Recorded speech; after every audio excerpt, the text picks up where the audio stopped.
Rebirth of princess for revenge with Prince. Episode 2। अब तक आपने पढ़ा कि रुद्र को उसकी सच्चाई पता ना चल जाए, इस डर से कनक अपने शरीर पर टैटू करवा लेती है और उसे एलर्जी होने की वजह से वह बहुत बीमार पड़ जाती है और अपनी मोम को बीमार देखकर अहीर को बहुत गुस्सा आता है और वह रुद्र से बदला लेने का प्लान बनाता है।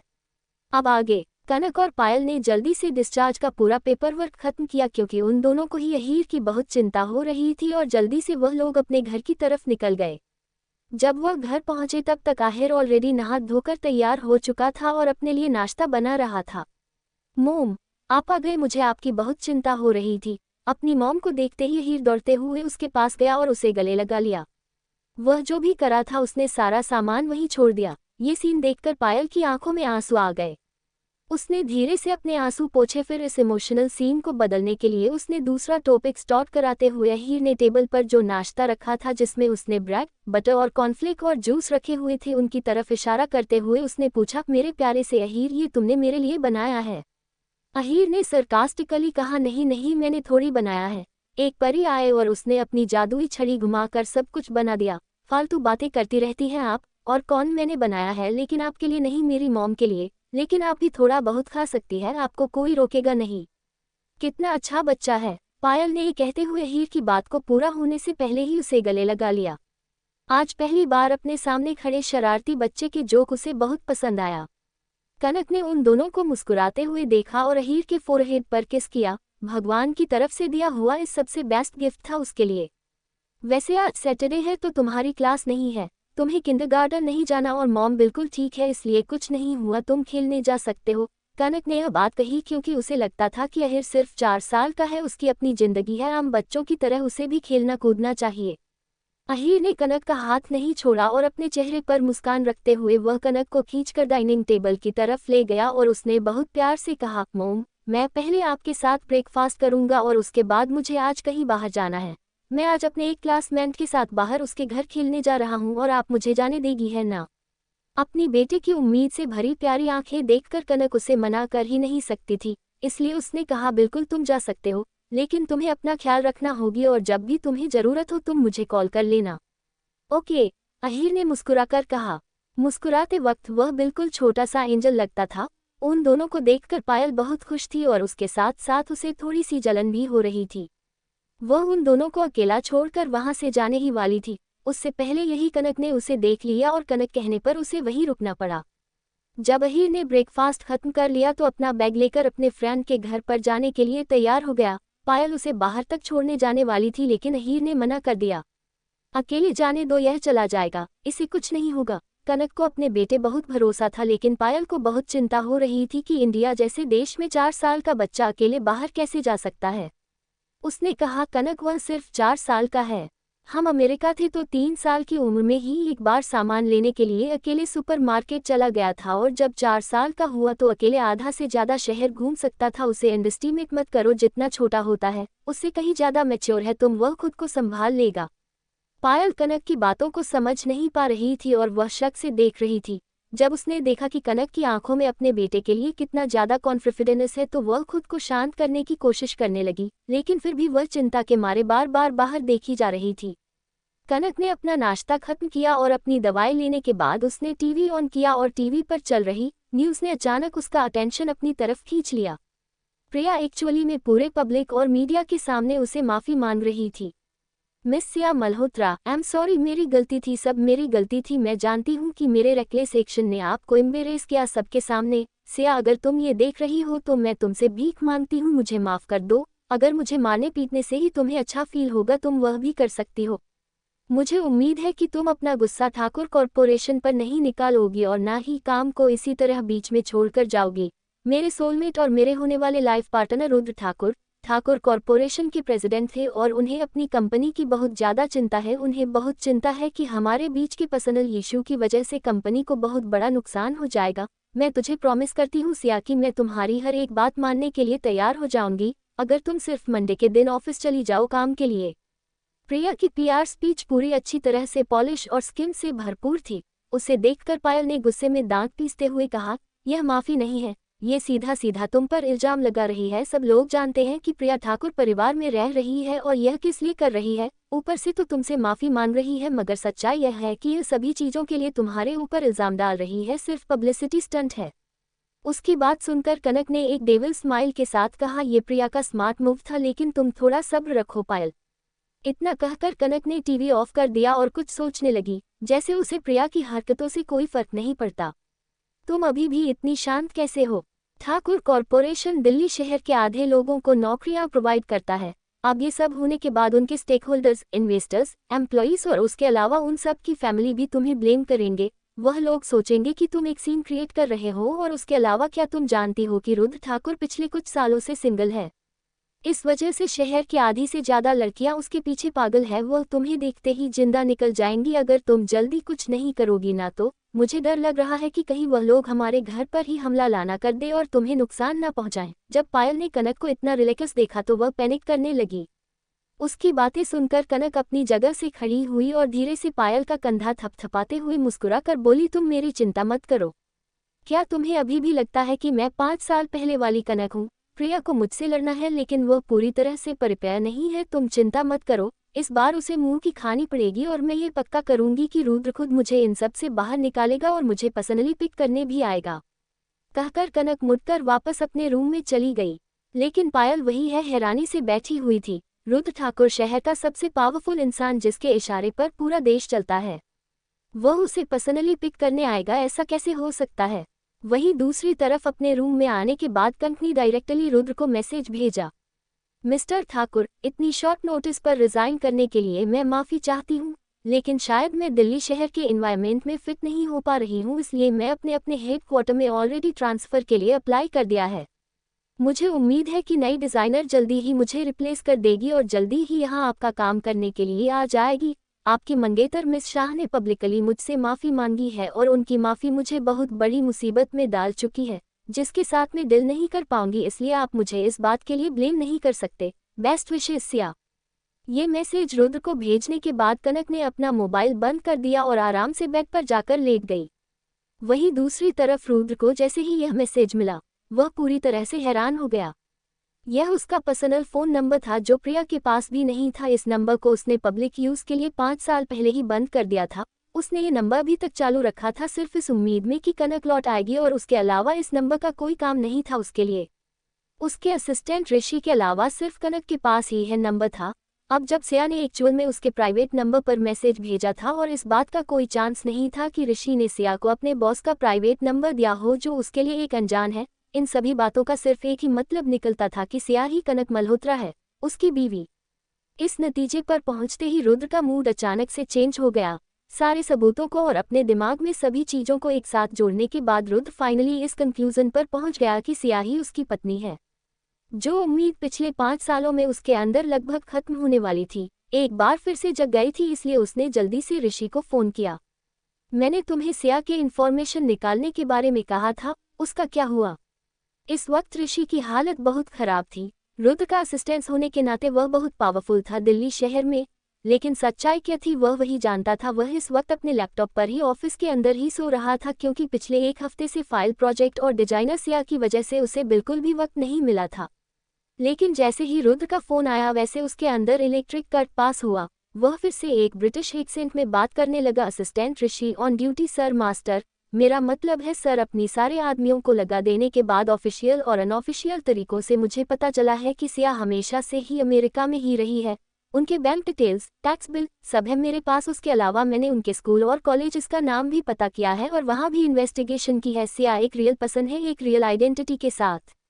ऋषि अक्सर ऐसे ही नर्वस हो जाता था। ये बात रुद्र जानता था, इसलिए उसने अपना अगला सवाल पूछा, क्या उसकी जिंदगी में कोई ऐसा टाइम पीरियड था, एग्जाम्पल के लिए, कि वह कुछ सालों के लिए अब्रोड गई हो या फिर किसी तरह का कोई एक्सीडेंट? रुद्र का सवाल सुनकर ऋषि थोड़ा कंफ्यूज हो गया। सर, इस बारे में मैं पूरी तरह से शेयर नहीं हूँ, मैं तुम्हें आधा घंटा देखता हूँ, मुझे सारी इन्फॉर्मेशन चाहिए, याद रखना सारी की सारी। इतना कहकर रुद्र ने बिना ऋषि का जवाब देने फोन कट कर दिया।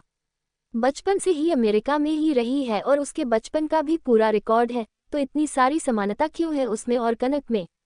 क्या ये सिर्फ एक इत्तेफाक है और कोई ऐसा इंसान जो हमेशा से यूनाइटेड स्टेट्स में रहा है उसका इतना अच्छा रिलेशन हो सकता है कनक के बेस्ट फ्रेंड पायल के साथ, जो कभी इस देश से बाहर गई है नहीं?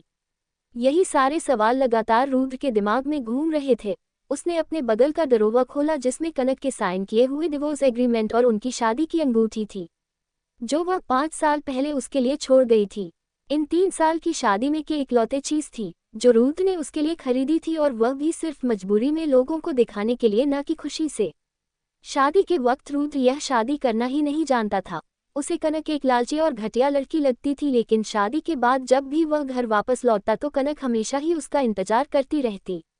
कोई फर्क नहीं पड़ता कि वह कितना लेट घर लौटता, कनक हमेशा उसके लिए खाना तैयार रखती थी। वह हमेशा ही डिनर गर्म करके रखती थी उसके लिए। कई बार तो रुद्र खाना खाने से मना भी कर देता, खाना खा रही बनाती थी। सच तो ये था कि रुद्र को पता था कि कनक माँ बनने के लिए दवाएं लेती है, लेकिन उस टाइम पर उसे इस बात से कोई फर्क नहीं पड़ता था, क्योंकि उनकी शादी प्यार की वजह से नहीं थी, और अगर उनकी शादी में एक बच्चा आ जाता तो वह भी एक बोझ होता। लेकिन उसने कभी उम्मीद भी नहीं की थी कि कनक माँ बनने के लिए कुछ नकली आयुर्वेदिक दवाएं भी ले लेगी। जब उसे पता चला कि कनक को फूड पॉइजनिंग हो गया है और उसे हॉस्पिटल में भर्ती किया है, तो पहली बार उसे गिल्टी फील हुआ। उस वक्त उसे पता चल गया था कि कनक धीरे धीरे उसके दिल में जगह बना रही है, लेकिन उसे फिर भी अपने प्यार का एहसास नहीं हुआ। उसने खुद को मजबूर किया और ज़्यादा कनक से दूर रहने लगा। उसने ये सोचा कि अगर वह कनक से दूरी बनाएगा तो अपनी फीलिंग पर कंट्रोल कर लेगा और सब कुछ शुरू से शुरू होगा। लेकिन कनक बहुत जिद्दी थी। कोई फर्क नहीं पड़ता कि वह उसके प्रति कैसा व्यवहार करता है, वह हमेशा उसका स्वागत मुस्कुराकर करती थी, और रुद्र हमेशा उसे कड़वाहट से बात करता और उसे तकलीफ देता। उसे लगता था कि कनक बहुत जिद्दी है, जो कभी नहीं रोएगी। लेकिन एक रात उसकी गलतफहमी दूर हुई, जब कनक को बहुत तेज बुखार हुआ और वह अकेले ब्लैंकेट के अंदर रोते हुए सिर्फ उसी का नाम ले रही थी। तब उसे एहसास हुआ कि कनक ऊपर से जितनी तक दिखती है अंदर से उतने ही भोली और मासूम है। वह कनक के साथ अच्छा व्यवहार करना चाहता था, लेकिन बदकिस्मती से ठीक उसी वक्त प्रिया ठाकुर परिवार के बच्चे के साथ वापस आ गई और सब कुछ बदल गया। उसी वक्त कनक भी प्रेग्नेंट हो गई और रुद्र को पता था कि प्रिया कनक को हर्ट कर सकती है, इसलिए वह कनक को यहाँ से दूर भेजना चाहता था।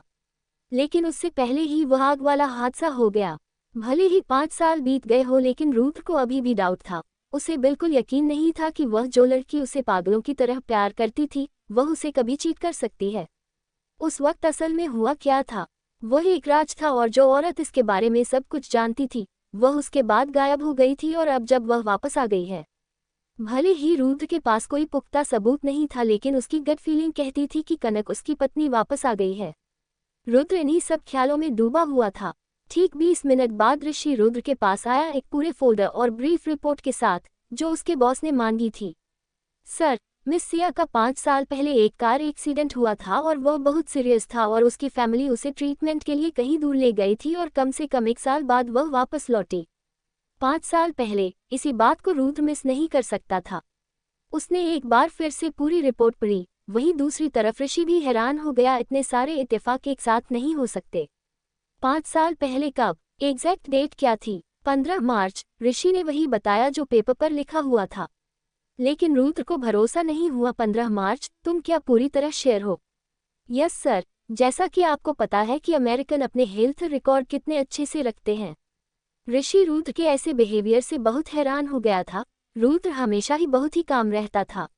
अचानक रुद्र बहुत जोर जोर से हंसने लगा, जिससे डरकर ऋषि 2 कदम पीछे हट गया। जल्दी ही ऋषि को एहसास हुआ कि यह रुद्र की खुशी वाली हंसी थी, जिसमें थोड़ी सी कड़वाहट भी दिख रही थी। रुद्र के पास जाकर पूछा, सर क्या आप ठीक हैं? इससे ठीक में कभी हो ही नहीं सकता, और पीछे हटो तुम। इतना पास आने के लिए किसने कहा? कोई देखेगा तो गलत समझेगा। इतना कहकर रुद्र ने उसे पीछे हटने का इशारा किया और फिर आगे बोला, तुम फिर से इन्वेस्टिगेशन करो कि वह एक्सीडेंट के बाद इलाज करवाने किस देश में गई थी और उसके साथ कौन कौन गया था, और किस डॉक्टर ने उसका इलाज किया था। मुझे एक एक डिटेल चाहिए। यस सर, ऋषि ने कहा और 3 कदम पीछे जाकर ड्रामेटिकली मुड़ा और वह दौड़ कर चला गया। रुद्र अपनी बेचैनी को और काबू में नहीं कर सकता था। उसने जल्दी से ही अपने कपड़े बदल लिए। उसे जल्द से कनक के पास जाना था। भले ही वह मानने से इनकार कर दे कि वही उसकी पत्नी है, फिर भी उसे देखना था। वह देखे बिना और नहीं रह सकता था। 15 मार्च, वही दिन जिस दिन आग में उसकी पत्नी की मौत हो गई थी। इतनी सारे इत्तेफाक एक साथ नहीं हो सकते, सिर्फ एक ही पॉसिबिलिटी थी कि इस अनजान सिया के चेहरे के पीछे उसकी कनक की थी। 5 साल पहले कनक ने सिया की आइडेंटिटी ली होगी और एक नई पहचान के साथ दिल्ली लौटी है। वह जल्दी से अपने रूम से बाहर निकला और नीचे आया, जहां पर प्रिया और वंश खाना खा रहे थे। डैड, क्या आप बाहर जा रहे हो? रुद्र को नीचे आता देख वंश काफी खुश हो गया और दौड़कर उसके पास पहुंचा। वंश, केयरफुल, तुम्हारे हाथ में चावल लगे हुए हैं, अपनी डाइट के कपड़ों को मत छुओ। प्रिया ने उसे रोकने की कोशिश की लेकिन तब तक बहुत देर हो चुकी थी। वंश जाकर रुद्र के गले लग चुका था। अपनी बाहों में छोटे से बच्चे को देखकर रुद्र की आंखों में अलग ही चमक दिखाई देने लगी। उसने धीरे से उसके सर को छुआ और मुस्कुरा कर कहा, हाँ, मुझे कुछ काम है इसलिए बाहर जा रहा हूँ, लेकिन तुम आज सुबह इतनी जल्दी उठ गए, जबकि आज तो वीकेंड है। डैड, मुझे आपके ऑफिस जाना है अपने एक न्यू दोस्त के साथ, क्या आप मुझे अपने साथ ले चलोगे? इतना कहकर वो अपनी मासूम आंखों से रुद्र को देखने लगा। रुद्र ने उस बच्चे का चेहरा देखा और अचानक से उसके दिमाग में एक और चेहरा दिखाई दिया, वही आंखें, बिल्कुल वंश की तरह और वंश मिलता जुलता चेहरा। वंश की तरह ही वह 4 साल का बच्चा जो ऊपर से इनोसेंट दिखता था और जिससे उसके चेहरे पर शुशु कर दिया था। सबसे बुरा तब हुआ जब किसी ने उस चीज का वीडियो इंटरनेट पर अपलोड कर दिया था, जिसकी वजह से ठाकुर कॉर्पोरेशन और परिवार की काफी बदनामी हुई। अगर ठाकुर परिवार का पावर और इन्फ्लुएंस नहीं होता तो लोग अभी भी वीडियो देखकर ठाकुर परिवार पर हंस रहे होते। तभी रुद्र के दिमाग में ख्याल आया कि वह उस बदमाश बच्चे के बारे में क्यों सोच रहा है। यही सब सोचकर रुद्र के एक्सप्रेशन थोड़े अजीब से होगा गए। भले ही वह हमेशा एक्सप्रेशन लेस रहता था और कोई भी उसके एक्सप्रेशन नोटिस नहीं कर सकता था, लेकिन उसके एक्सप्रेशन प्रिया से नहीं छिपे, जो बहुत ही ध्यान से उसे नोटिस कर रही थी। 5 साल में रुद्र ने वंश की हर एक जरूरत और हर एक विश पूरी की थी, लेकिन उसने उम्मीद भी नहीं की थी कि वंश कोई ऐसे रिक्वेस्ट करेगा जिसकी वजह से गुस्सा हो जाए। वह जल्दी से अपनी जगह से खड़ी हुई और वंश के पास आकर उसे अपनी गोद में उठाते हुए उससे कहने लगी, तुम ऐसे कैसे हो सकते हो? तुम्हारे डैड ऐसे ही नहीं आने देते अपने ऑफिस में। प्रिया की बात सुनकर रुद्र ने हल्के गुस्से में उसे घूरते हुए कहा, वंश ठाकुर कॉर्पोरेशन का अगला प्रेसिडेंट है और जो चाहे वह कर सकता है और उसके अलावा अपने दोस्तों को भी इनवाइट कर सकता है। तुम मेरे बेटे ऐसे बात नहीं कर सकती। और उसके बाद उसे प्यार से वंश का सर सहलाकर कहा, जल्दी जाओ और अपना ब्रेकफास्ट खत्म करो, डैड तुम्हें वहां लेकर चलेंगे। वैसे तुम्हारा फ्रेंड कहाँ वेट कर रहा है, हम उसे भी पिक कर लेंगे। Okay, yes you are the best. इतना कहकर वह मुस्कुराने लगा और उसने रुद्र के गाल पर किस की, जिसकी वजह से बिल्कुल गुस्सा नहीं हूँ लेकिन ऐसा बिहेवियर वंश के लिए देखकर प्रिया को अपने ही बेटे से जलन होने लगी। वह वहां जाएगा तो तुम्हें परेशान कर सकता है, लेकिन उसे मैं हैंडल कर सकती हूँ। और ख्याल रखने के लिए प्रिया को लगा था कि वंश का नाम लेकर वह रुद्र को किसी भी बात के लिए राजी कर सकती है, लेकिन उसे गलतफहमी जल्दी ही दूर हो गई। जब रुद्र ने अपने आप को ठीक करते हुए बिना किसी रिएक्शन के कहा, नहीं, उसे कोई जरूरत नहीं है, मैं वंश ख्याल खुद रख लूंगा और उसके अलावा तुम्हारी कंपनी की कोई एम्प्लॉय या फिर मेंबर भी नहीं हो, इसलिए अच्छा नहीं लगता तुम्हारा वहां बार बार आना। लेकिन आज वीकेंड है और ऑफिस में कोई नहीं होगा। प्रिया ने एक बार फिर कहा। वह हार मानने के लिए तैयार नहीं थी। वह कब से फैमिली बिजनेस में इन्वॉल्व होना चाहती थी, लेकिन रुद्र हमेशा ही उसकी इस बात को नकार दिया था और वह हमेशा यही कहता था कि उसे कंपनी में किसी तरह का नेपोटिज्म नहीं चाहिए। यहाँ तक कि रुद्र ने भी कहा था कि वह सचमुच अगर बिजनेस करना चाहती है तो वह उसके लिए एक दूसरी कंपनी सेटअप कर देगा। लेकिन सच्चाई यही थी कि वह ऑफिस सिर्फ रुद्र के आसपास रहने के लिए ज्वाइन करना चाहती थी। प्रिया बहुत उम्मीद से रुद्र की तरफ देख रही थी, लेकिन जो रुद्र ने उसे पूरी तरह इग्नोर किया और कहा, ये सब कंपनी रूल्स के अगेंस्ट है और आजकल इंटरनेट का जमाना है, अगर किसी ने भी वहां पर तुम्हें देख लिया तो फिर सब लोग गलत ही सोचेंगे, इसलिए बकवास बंद करो। उसकी बात सुनते ही प्रिया जल्दी से रोने लगी और उसने कहा, रुद्र क्या तुम्हें लगता है कि मुझे कंपनी में लेकर जाओगे तो ये कंपनी के लिए नुकसानदायक होगा? क्या तुम्हें दिखाई नहीं देता कितने सालों में मैं ठाकुर परिवार के लिए क्या कर रही हूँ? मैं जानता हूँ, मगर रूल्स होते हैं और प्रिया मेरे लिए चीजें डिफिकल्ट बनाना बंद करो। रुद्र की आवाज अभी भी शांत थी, मगर रुद्र की आवाज में धीरे धीरे बढ़ता गुस्सा आसानी से महसूस कर सकती थी। प्रिया जानती थी कि अगर उसने उधर से बहस करने जा रही रखा तो उसी के लिए अच्छा नहीं होगा, इसलिए वह 2 कदम पीछे हटी और वहां से मुड़कर चली गई। वह कब ठाकुर परिवार की असली मालकिन बन पाएगी? यही सब सोचते हुए अपने गुस्से को कंट्रोल करने की कोशिश करने लगे और चेहरे पर एक काम और मैच्योर एक्सप्रेशन रखा। वह अपने बेटे को देखते रही। वंश ने जल्दी जल्दी खत्म किया और दौड़कर रुद्र के पास चला गया। उसे अपने बेटे से ही जलन हो रही थी। उसने अपने मन ही मन कहा, ये बच्चा रुद्र का सारा अटेंशन खींच लेता है।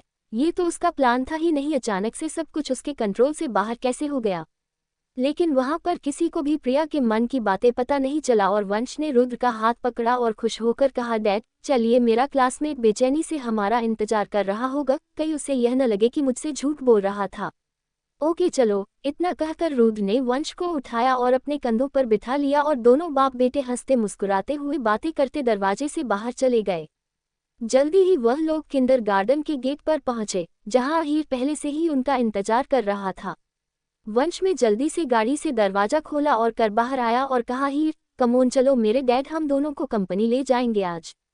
वंश की बातें सुनकर अहीर शॉक हो गया। जब उसने देखा कि रुद्र गाड़ी से बाहर आया और वंश उसे डैड कह रहा है तो वह थोड़ा अनकंफर्टेबल फील करने लगा।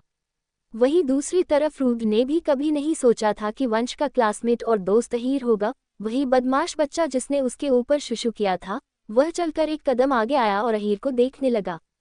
बिना कुछ कहे भी उनके बीच की टेंशन साथ महसूस हो रही थी। वह काफी सुपीरियर्स था और उसकी प्रेजेनेस अच्छे अच्छे लोगों को अनकंफर्टेबल फील करवा देती थी, लेकिन अहीर पर उसकी प्रेजेनेस का कोई फर्क नहीं पड़ा। वह बिना किसी फीलिंग के रुद्र को देखता रहा और उसके बाद उसने मुस्कुराकर बहुत ही प्यार से कहा, हेलो सर, हम फिर से मिल गए। उसकी हिम्मत देखकर रुद्र इम्प्रेस हो गया और उसने पूछा, क्या तुम वंश की क्लासमेट हो? हाँ, मेरा नाम अहीर मल्होत्रा है और मैं वंश क्लास में नया ट्रांसफर स्टूडेंट हूँ। अहीर बहुत ही पोलाइट होकर और बिल्कुल सही तरीके से बात कर रहा था। अगर उसकी तुलना वंश से की जाए, साफ पता चलता है कि वह अपनी उम्र के बच्चों से कहीं ज्यादा मैच्योर है। रुद्र उससे उसके माता पिता के बारे में पूछना चाहता था, लेकिन फिर उसे यह ख्याल आया कि इतना छोटा सा बच्चा उसके अगेंस्ट कुछ नहीं कर सकता। जरूर रुद्र का कोई दुश्मन होगा जिसने उस एयरपोर्ट वाली घटना का फायदा उठाकर रुद्र को नीचा दिखाने की कोशिश की होगी। यही सब सोचते हुए रुद्र ने उन दोनों को वापस कार में बिठा दिया और वापस आकर खुद भी गाड़ी में बैठ गया। लेकिन तभी अचानक उसके दिमाग में एक सवाल आया। अहीर मल्होत्रा, इसका भी आखिरी नाम मल्होत्रा ही है। पिछले कुछ दिनों से वह काफी ऐसे लोगों से मिल रहा था जिसका सरनेम मल्होत्रा था। जल्दी ही वह लोग ठाकुर कॉरपोरेशन पहुंच गए। रुद्र वंश और अहीर को बिल्डिंग में घुमाने लगा। उस पूरे समय रुद्र दोनों लड़कों के साथ ही था और उन्हें हर चीज के बारे में बता रहा था। जो अहीर के लिए हैरानी की बात थी, उसे मौका ही नहीं मिला टूर के दौरान अपना प्लान पूरा करने का। उससे ये भी लगने लगा कि रुद्र के मन में उसके ऊपर कोई ना कोई शक जरूर है और उसे इस बात का कारण भी बता था कि शायद वह एयरपोर्ट वाला वीडियो रुद्र के शक का कारण है। यही सब पूरे रास्ते अहीर सोच रहा था और रुद्र अहीर को ऑब्जर्व करा था।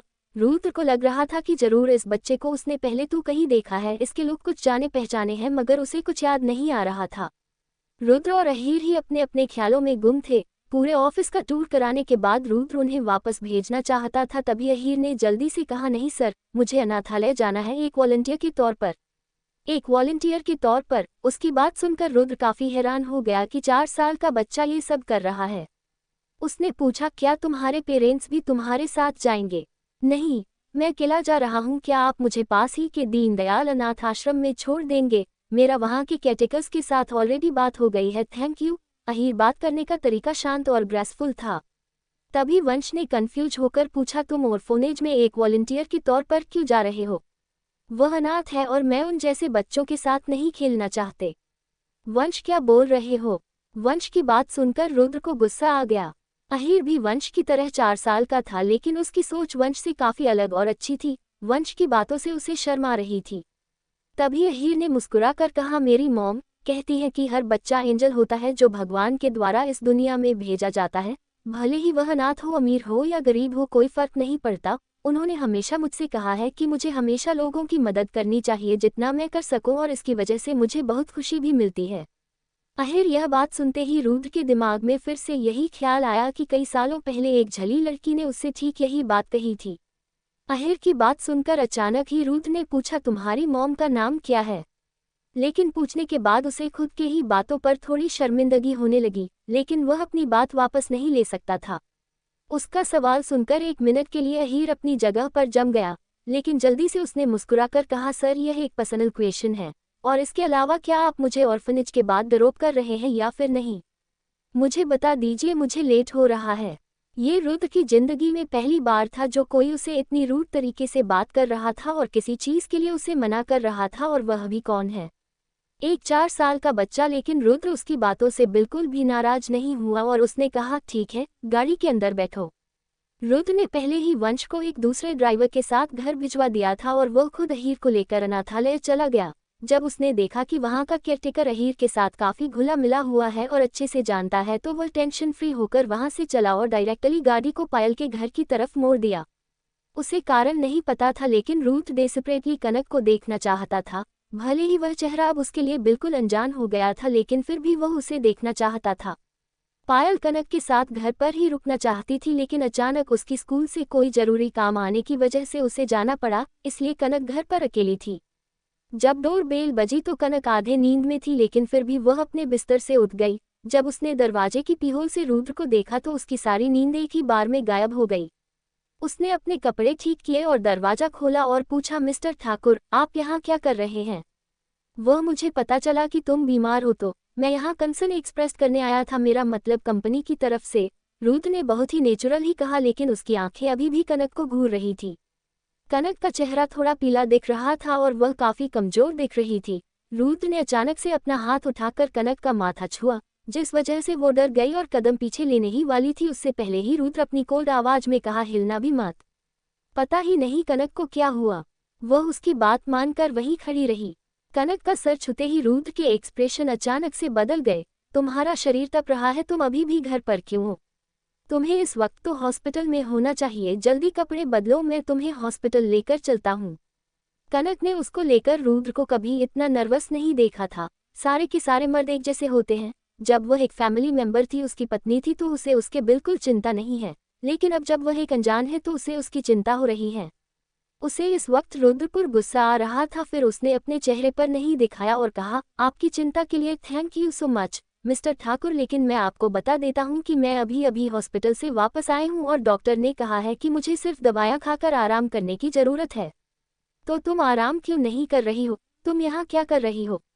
रुद्र ने ये सवाल तो पूछ लिया, लेकिन उसे अपने सवाल पर ही पछतावा होने लगा, क्योंकि कनक आराम नहीं कर रही थी, वहां आई थी दरवाजा खुलने के लिए, क्योंकि वह आया था। ये ख्याल आते ही रुद्र थोड़ा ऑकवर्ड हो गया, लेकिन उसने जल्दी से अपने ख्याल को झटका और एक कदम आगे आकर बिना कनक को कुछ भी सोचने दिए का मौका दिए उसे प्रिंसेस स्टाइल में कैरी कर लिया और जल्दी से अंदर जाने लगा।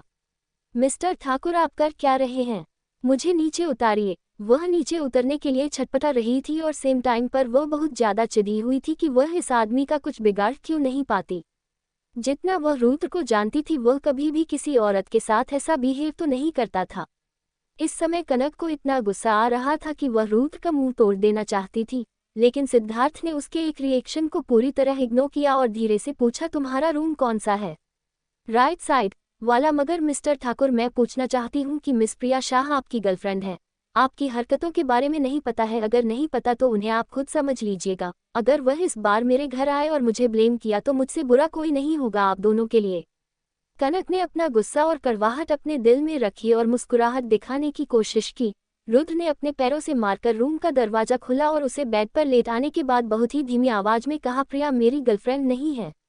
वह नहीं है? ऐसा कैसे पॉसिबल सकता है? मैंने सुना है कि आप दोनों का एक 4 साल का बेटा है, क्या ये सच नहीं है? उसने आपके लिए एक बेटे को जन्म दिया, वह भी बिना शादी के कारण क्या हो सकता है? यही कि वह आपसे बहुत ज्यादा प्यार करती है, आप उससे बहुत ज्यादा प्यार करते हैं, इसीलिए तो आपने एक बिन ब्याही माँ को ठाकुर परिवार में रहने की इजाजत दी है। कनक आराम से बेड पर लेटी हुई थी और रुद्र लगातार उसकी आंखों में के झांक रहा था। वह उन आंखों से कोई जवाब चाहता था, लेकिन कनक ने अपनी इमोशन बहुत अच्छे से छुपाए हुए थे। वह अपने इमोशन उसके सामने जाहिर करने ही नहीं देने वाली थी। क्या ये ठीक नहीं है? कनक उससे बहुत ज्यादा प्यार करती थी और प्रिया उसके साथ 5 सालों से एक ही घर में रह रही है, तो कनक को इस बात से जलन होगी। ये नॉर्मल सी बात है, लेकिन उसके चेहरे पर ही जलन क्यों नहीं दिखाई दे रही थी? उसे अभी याद था कि जब कनक को पता चला था कि प्रिया मां बनने वाली है तो वह कितने गुस्से में थी, लेकिन अभी वह इन बारे में बात करते हुए इतनी शांत क्यों है? कनक को रुद्र की आंखों से कोई फर्क नहीं पड़ा था और वह चुपचाप लेटी हुई थी। पुरानी कनक जो उसकी हर बात मानती थी, उससे डरती भी थी, वह 5 साल पहले ही आग में जलकर खत्म हो गई। अभी जो कनक है वह सब अपना बदला लेने आई है और अपना मकसद पूरा करने वह यहाँ आई है, अपना बदला लेने और रुद्र की जान लेने। इसलिए कैसे वह अपनी जलन को प्लान पर हावी होने दे सकती थी? वह अभी भी काम एक्सप्रेशन के साथ मुस्कुरा रही थी, जिससे रुद्र परेशान हो गया था। वह उसकी शांत और चमकती हुई आंखों में नहीं देखना चाहता था। क्या तुम्हारे घर पर अदरक होगी? मैं तुम्हारे लिए काढ़ा बना देता हूँ, वह तुम्हारे लिए बहुत अच्छा होगा, तुम्हारा बुखार उतरने में मदद करेगा। रुद्र ने जल्दी से टॉपिक चेंज करते हुए कहा, जिससे कनक थोड़ी हैरान हो गई। उसे बचपन से ही अदरक बिल्कुल पसंद नहीं थी, लेकिन जहाँ तक उसे पता था कि रुद्र को उसके बारे में यह बात बिल्कुल पता नहीं होगी, इसलिए वह शायद कैजुअली ही यह बात पूछ रहा है। यही सोचकर कनक ने बिना किसी टेंशन के कहा, मुझे अदरक नहीं खानी और आपको चिंता करने की जरूरत नहीं है। मिस्टर ठाकुर के स्टेटस हिसाब से आप किसी के घर में खाना बनाते हुए अच्छे नहीं लगेंगे। लेकिन उसकी बातें सुनकर रुद्र की आंखें चमकने लगी। उसके अलावा कौन था जिसे अदरक नहीं पसंद थी?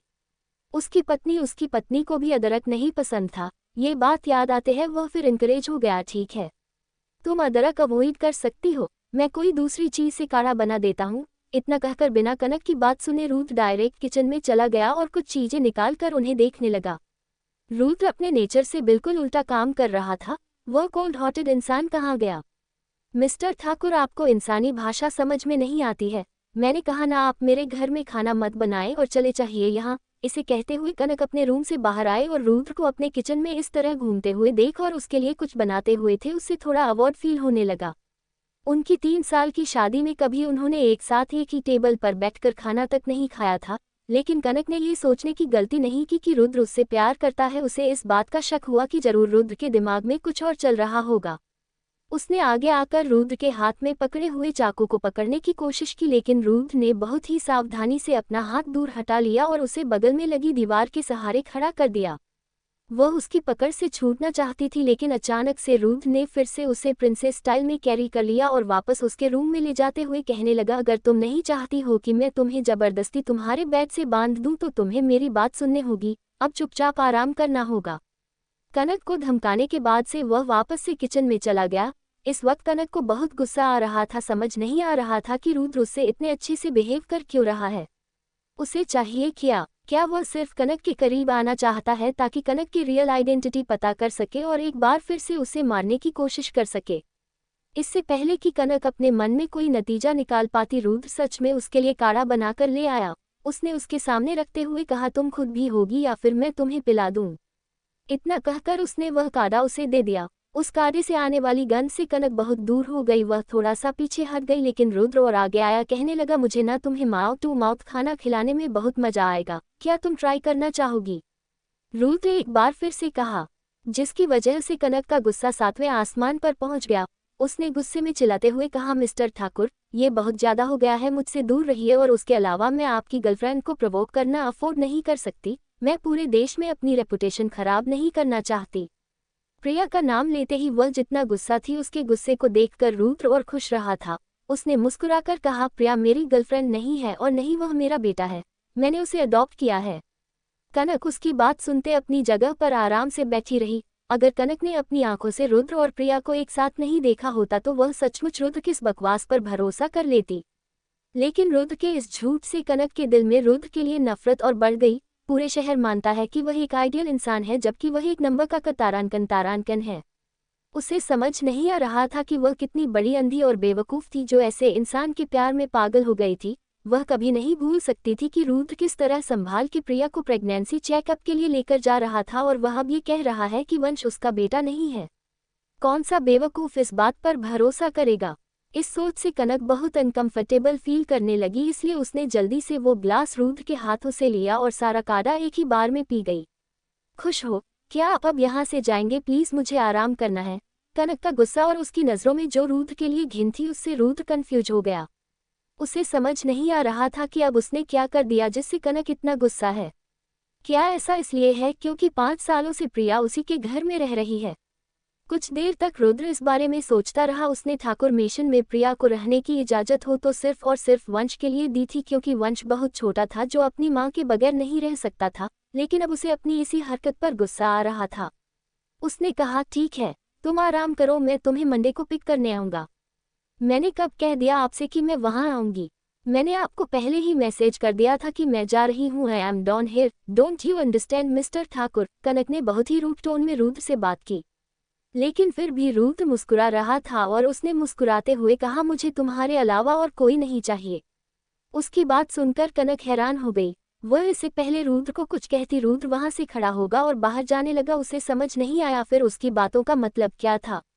इस जैसा इंसान एक औरत के प्यार में इतनी जल्दी तो नहीं पड़ सकता है। क्या ये सब उसका एक प्लान है? यही सब कनक सोच रही थी, तभी उसका फोन बजा। जब उसने देखा कि हीर उसे कॉल कर रहा है तो उसने मुस्कुराकर फोन उठाकर पूछा, क्या हुआ मेरा बेबी? कनक की आवाज़ इस वक्त इतनी धीमी और प्यार से भरी थी कि यह अचानक रुद्र जो कमरे से बाहर गया ही था उसकी अटेंशन उसने खींच ली। उसने अपना सर घुमाकर तिरछी नजरों से पीछे देखा। उसने कनक मुस्कुराते हुए देखा, ऐसे जैसे उसके पास पूरी दुनिया है। कनक के चेहरे पर वह सेटिस्फाई और खुशी भरे एक्सप्रेशन अचानक से रुद्र के दिल में दर्द देने लगे। उसे समझ नहीं आया था कि कौन सा ऐसा इंसान है जिसने फोन किया है। कौन हो सकता है वह इंसान? उसका लवर, बॉयफ्रेंड या फिर हस्बैंड? यही सब सोचते हुए रुद्र का चेहरा अचानक से कोल्ड और एक्सप्रेशन डार्क हो गए। वह किसी भी कीमत पर फोन की दूसरी तरफ वाले इंसान को मार डालना चाहता था। दूसरी तरफ फोन के अहीर था और उसे कोई आइडिया नहीं था कि उसके एक फोन कॉल ने उसके खुद के पिता को उसका दुश्मन बना लिया है। एक कुर्सी पर बैठा हुआ था और उसने अपने पैरों को क्रॉस किया हुआ था। उसने अपने हाथ में पकड़े हुए लॉलीपॉप की तरफ देखते हुए मुस्कुराकर कहा, माँ, मैं ना अभी दीनदयाल अनाथ आश्रम में हूँ। क्या आपको याद है कि हमने एक अनाथ लड़की की मदद की थी पढ़ाई में? वहीं पर है यहाँ की केयरटेकर, मुझसे कांटेक्ट भी हो गया था। आज आप यहाँ आइए और मिल लीजिए उनसे। शायद हो सकता है कि अनिरुद्ध अंकल ने यहाँ पर इन्वेस्ट किया है, इसलिए केयरटेकर मुझसे कुछ ज़्यादा ही अच्छा से बात कर रहे हैं। आपका काम खत्म होने के बाद क्या आप मुझे पिक आ सकती हो? ओके, तुम बताओ कब मुझे आना है, मैं तुम्हें वहाँ से पिक कर लूँगी। कनक ने मुस्कुराकर जवाब दिया और कनक की मुस्कुराहट देखकर रुद्र के एक्सप्रेशन और खराब हो गए। वह उस आदमी को पिक करने के लिए पर्सनली जा रही थी। क्या वह इंसान दिल्ली शहर आ रहा है? अगर ऐसा है तो उसे बाहर जाकर चेक करना होगा।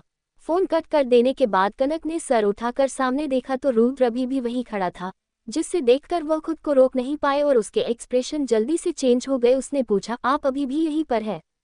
कोई आपको मदद चाहिए? कनक जब फोन पर बात करी थी तो बहुत ही जेंटल थी, लेकिन जैसे ही उसने फोन काट दिया और रुद्र को देखा, उसका रवैया बदल गया है, जिससे रुद्र को और गुस्सा आने लगा।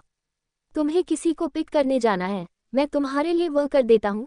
तुम इस वक्त इस हालत में घर से बाहर नहीं जा सकती, रुद्र ने कहा तो कनक उसकी बातों का मतलब नहीं समझ पाई। लेकिन फिर भी उसने कहा, thank you but no thank you, आपको यहाँ से जाना होगा। अगर मेरे दोस्त ने आपको यहाँ देखा तो उसे ऑकवर्ड फीलिंग आएगी और मैं किसी को कोई भी बात एक्सप्लेन नहीं करना चाहती इस वक्त। रुद्र बहुत ही गुस्से में दिख रहा था, मगर उसने कुछ नहीं कहा और गुस्से में मुड़कर वहां से चला गया। कनक ने रुद्र को अपने इमोशंस किसी के सामने इस तरह दिखाते हैं बहुत कम ही देखा था और उसका ऐसा रिएक्शन कनक के लिए बिल्कुल नया था, लेकिन उसने इस बात पर ध्यान नहीं दिया और अपना फोन ऑन करके अहीर का भेजा हुआ एड्रेस देखने लगी और वहां जाने के लिए तैयार होने लगी। जैसे ही रुद्र कनक के घर से बाहर आया, वह बहुत गुस्से में था, लेकिन ठीक उसी वक्त प्रिया ने कॉल किया और पूछा कि क्या वह डिनर करने के लिए घर वापस आ रहा है। तो रुद्र ने बिना सोचे समझे जल्दी से जवाब दिया, आज मुझे कुछ काम है तो मेरा इंतजार करने की बिल्कुल जरूरत नहीं है। फोन कट करने के बाद रुद्र ने पीछे मुड़कर कनक के घर को देखा और नजदीक के सुपरमार्केट में चला गया। सुपरमार्केट से कुछ ग्रोसरी का सामान लेने के बाद एक बार फिर से कनक दरवाजे के बाहर खड़ा था और उसने डोरबेल बजाई। जब कनक ने दोबारा दरवाजा खोला और रुद्र को अपने सामने सामान लिए खड़ा देखा तो उसके भौहें आपस में सिकुड़ गई और उसने पूछा, अब क्या है? अब आपको क्या चाहिए, क्या मैं पूछ सकती हूँ?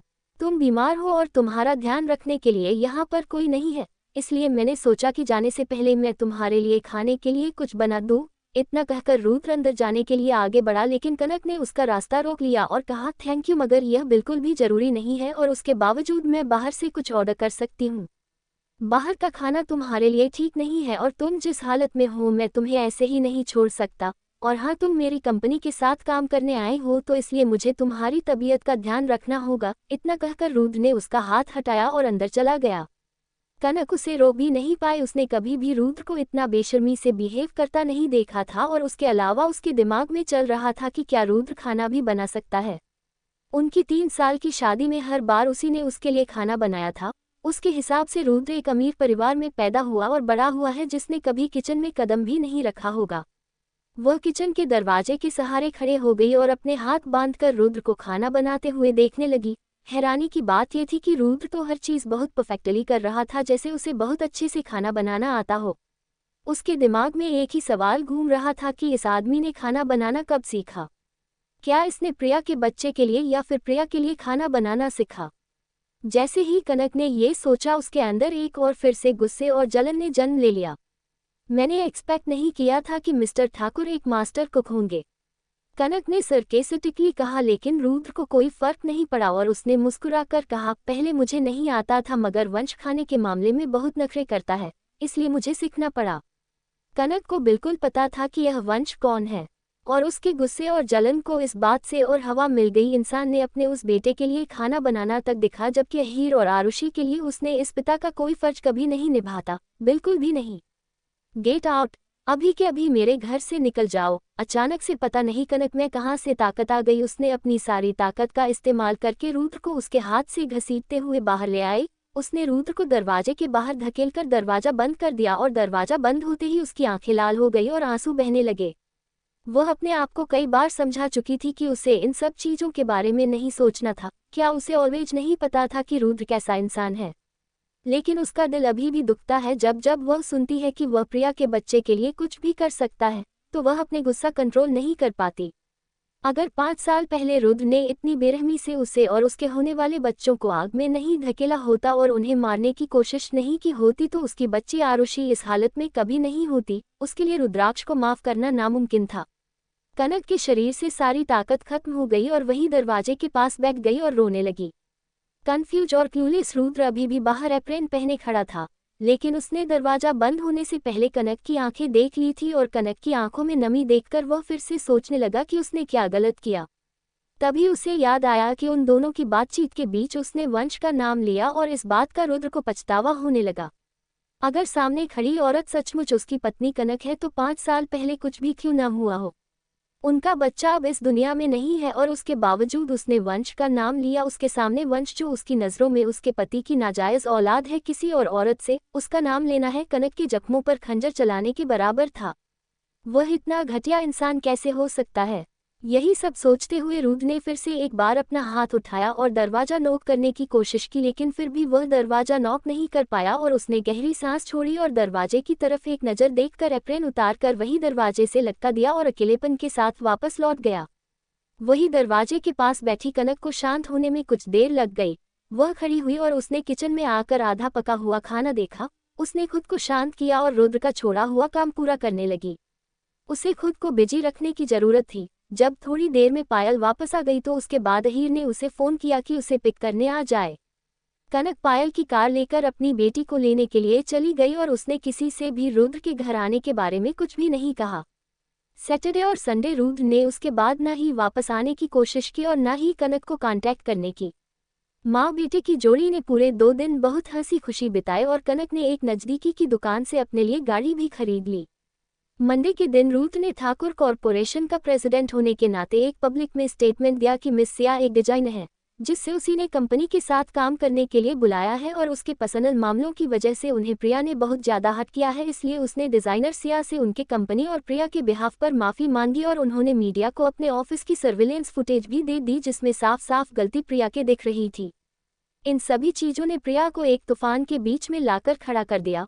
उसको टच की वजह से पूरी दिल्ली शहर ने प्रिया की जलन और कनक की सहनशीलता देखी। अब सभी के सभी लोग कनक साइड पर आ गए थे। लोग प्रिया को इतना भला बुरा कह रहे थे कि उसने घर से कदम बाहर निकालने की भी गलती नहीं की।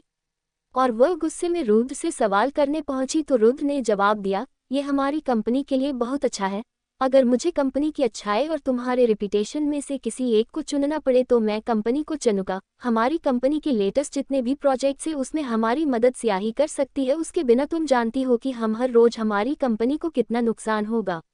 रुद्र की इस बात से प्रिया स्पीचलेस हो गई। भले ही सब कुछ रुद्र ने किया हो, लेकिन प्रिया अभी भी सभी चीज़ों के लिए सिया को ही दोष दे रही थी।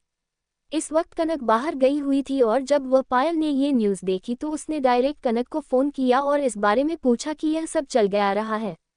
तो कनक ने कहा कि उसे इन बातों से कोई फर्क नहीं पड़ता और वह बिल्कुल शांत थी।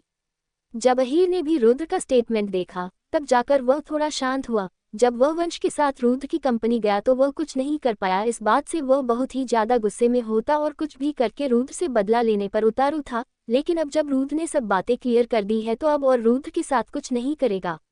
अगले दिन मंगलवार को कनक के दरवाजे पर ढेर सारी फूलों का भंडार लगा हुआ था और सब मिस्टर ठाकुर की तरफ से भेजे गए थे, एक नोट के साथ कि वह जल्दी से जल्दी ठीक हो जाए।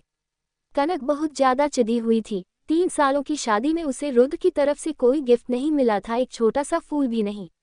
लेकिन आज वह 17-18 साल के यंग लड़के की तरह 999 गुलाब भेज रहा है। लेकिन बदकिस्मती से उसकी यह सब हरकतें अब कनक का दिल नहीं पिघला सकती। वही इन सभी को देखकर अहीर भी चिढ़ गया। उसने अपनी मॉम की तरफ देखते हुए कहा, मॉम लगता है कोई आपको इम्प्रेस करने के लिए कोशिश कर रहा है। क्या आप मेरे लिए एक स्टेप डैड ढूंढ रही हो? क्या बकवास कर रहे हो?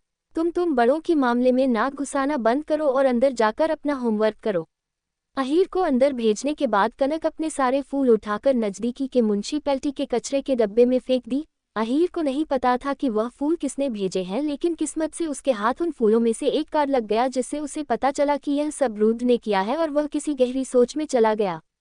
अगले दिन यानी बुधवार को कनक की सारी फेवरेट डिशेज जो 5 साल पहले उसे पसंद हुआ करती थी, वह उसके घर पर डिलीवर की गई। उसके अलावा ये सारे का सारा खाना शहर के सबसे बड़े और महंगे रेस्टोरेंट के कुक से स्पेशल बनाया गया था, जिस रेस्टोरेंट में यूजुअली सीट बुक करने के लिए 1 महीने पहले बुकिंग करनी पड़ती थी, लेकिन वह रुद्र था, उसके लिए एक फ़ोन कॉल ही काफ़ी था ये सब करवाने के लिए।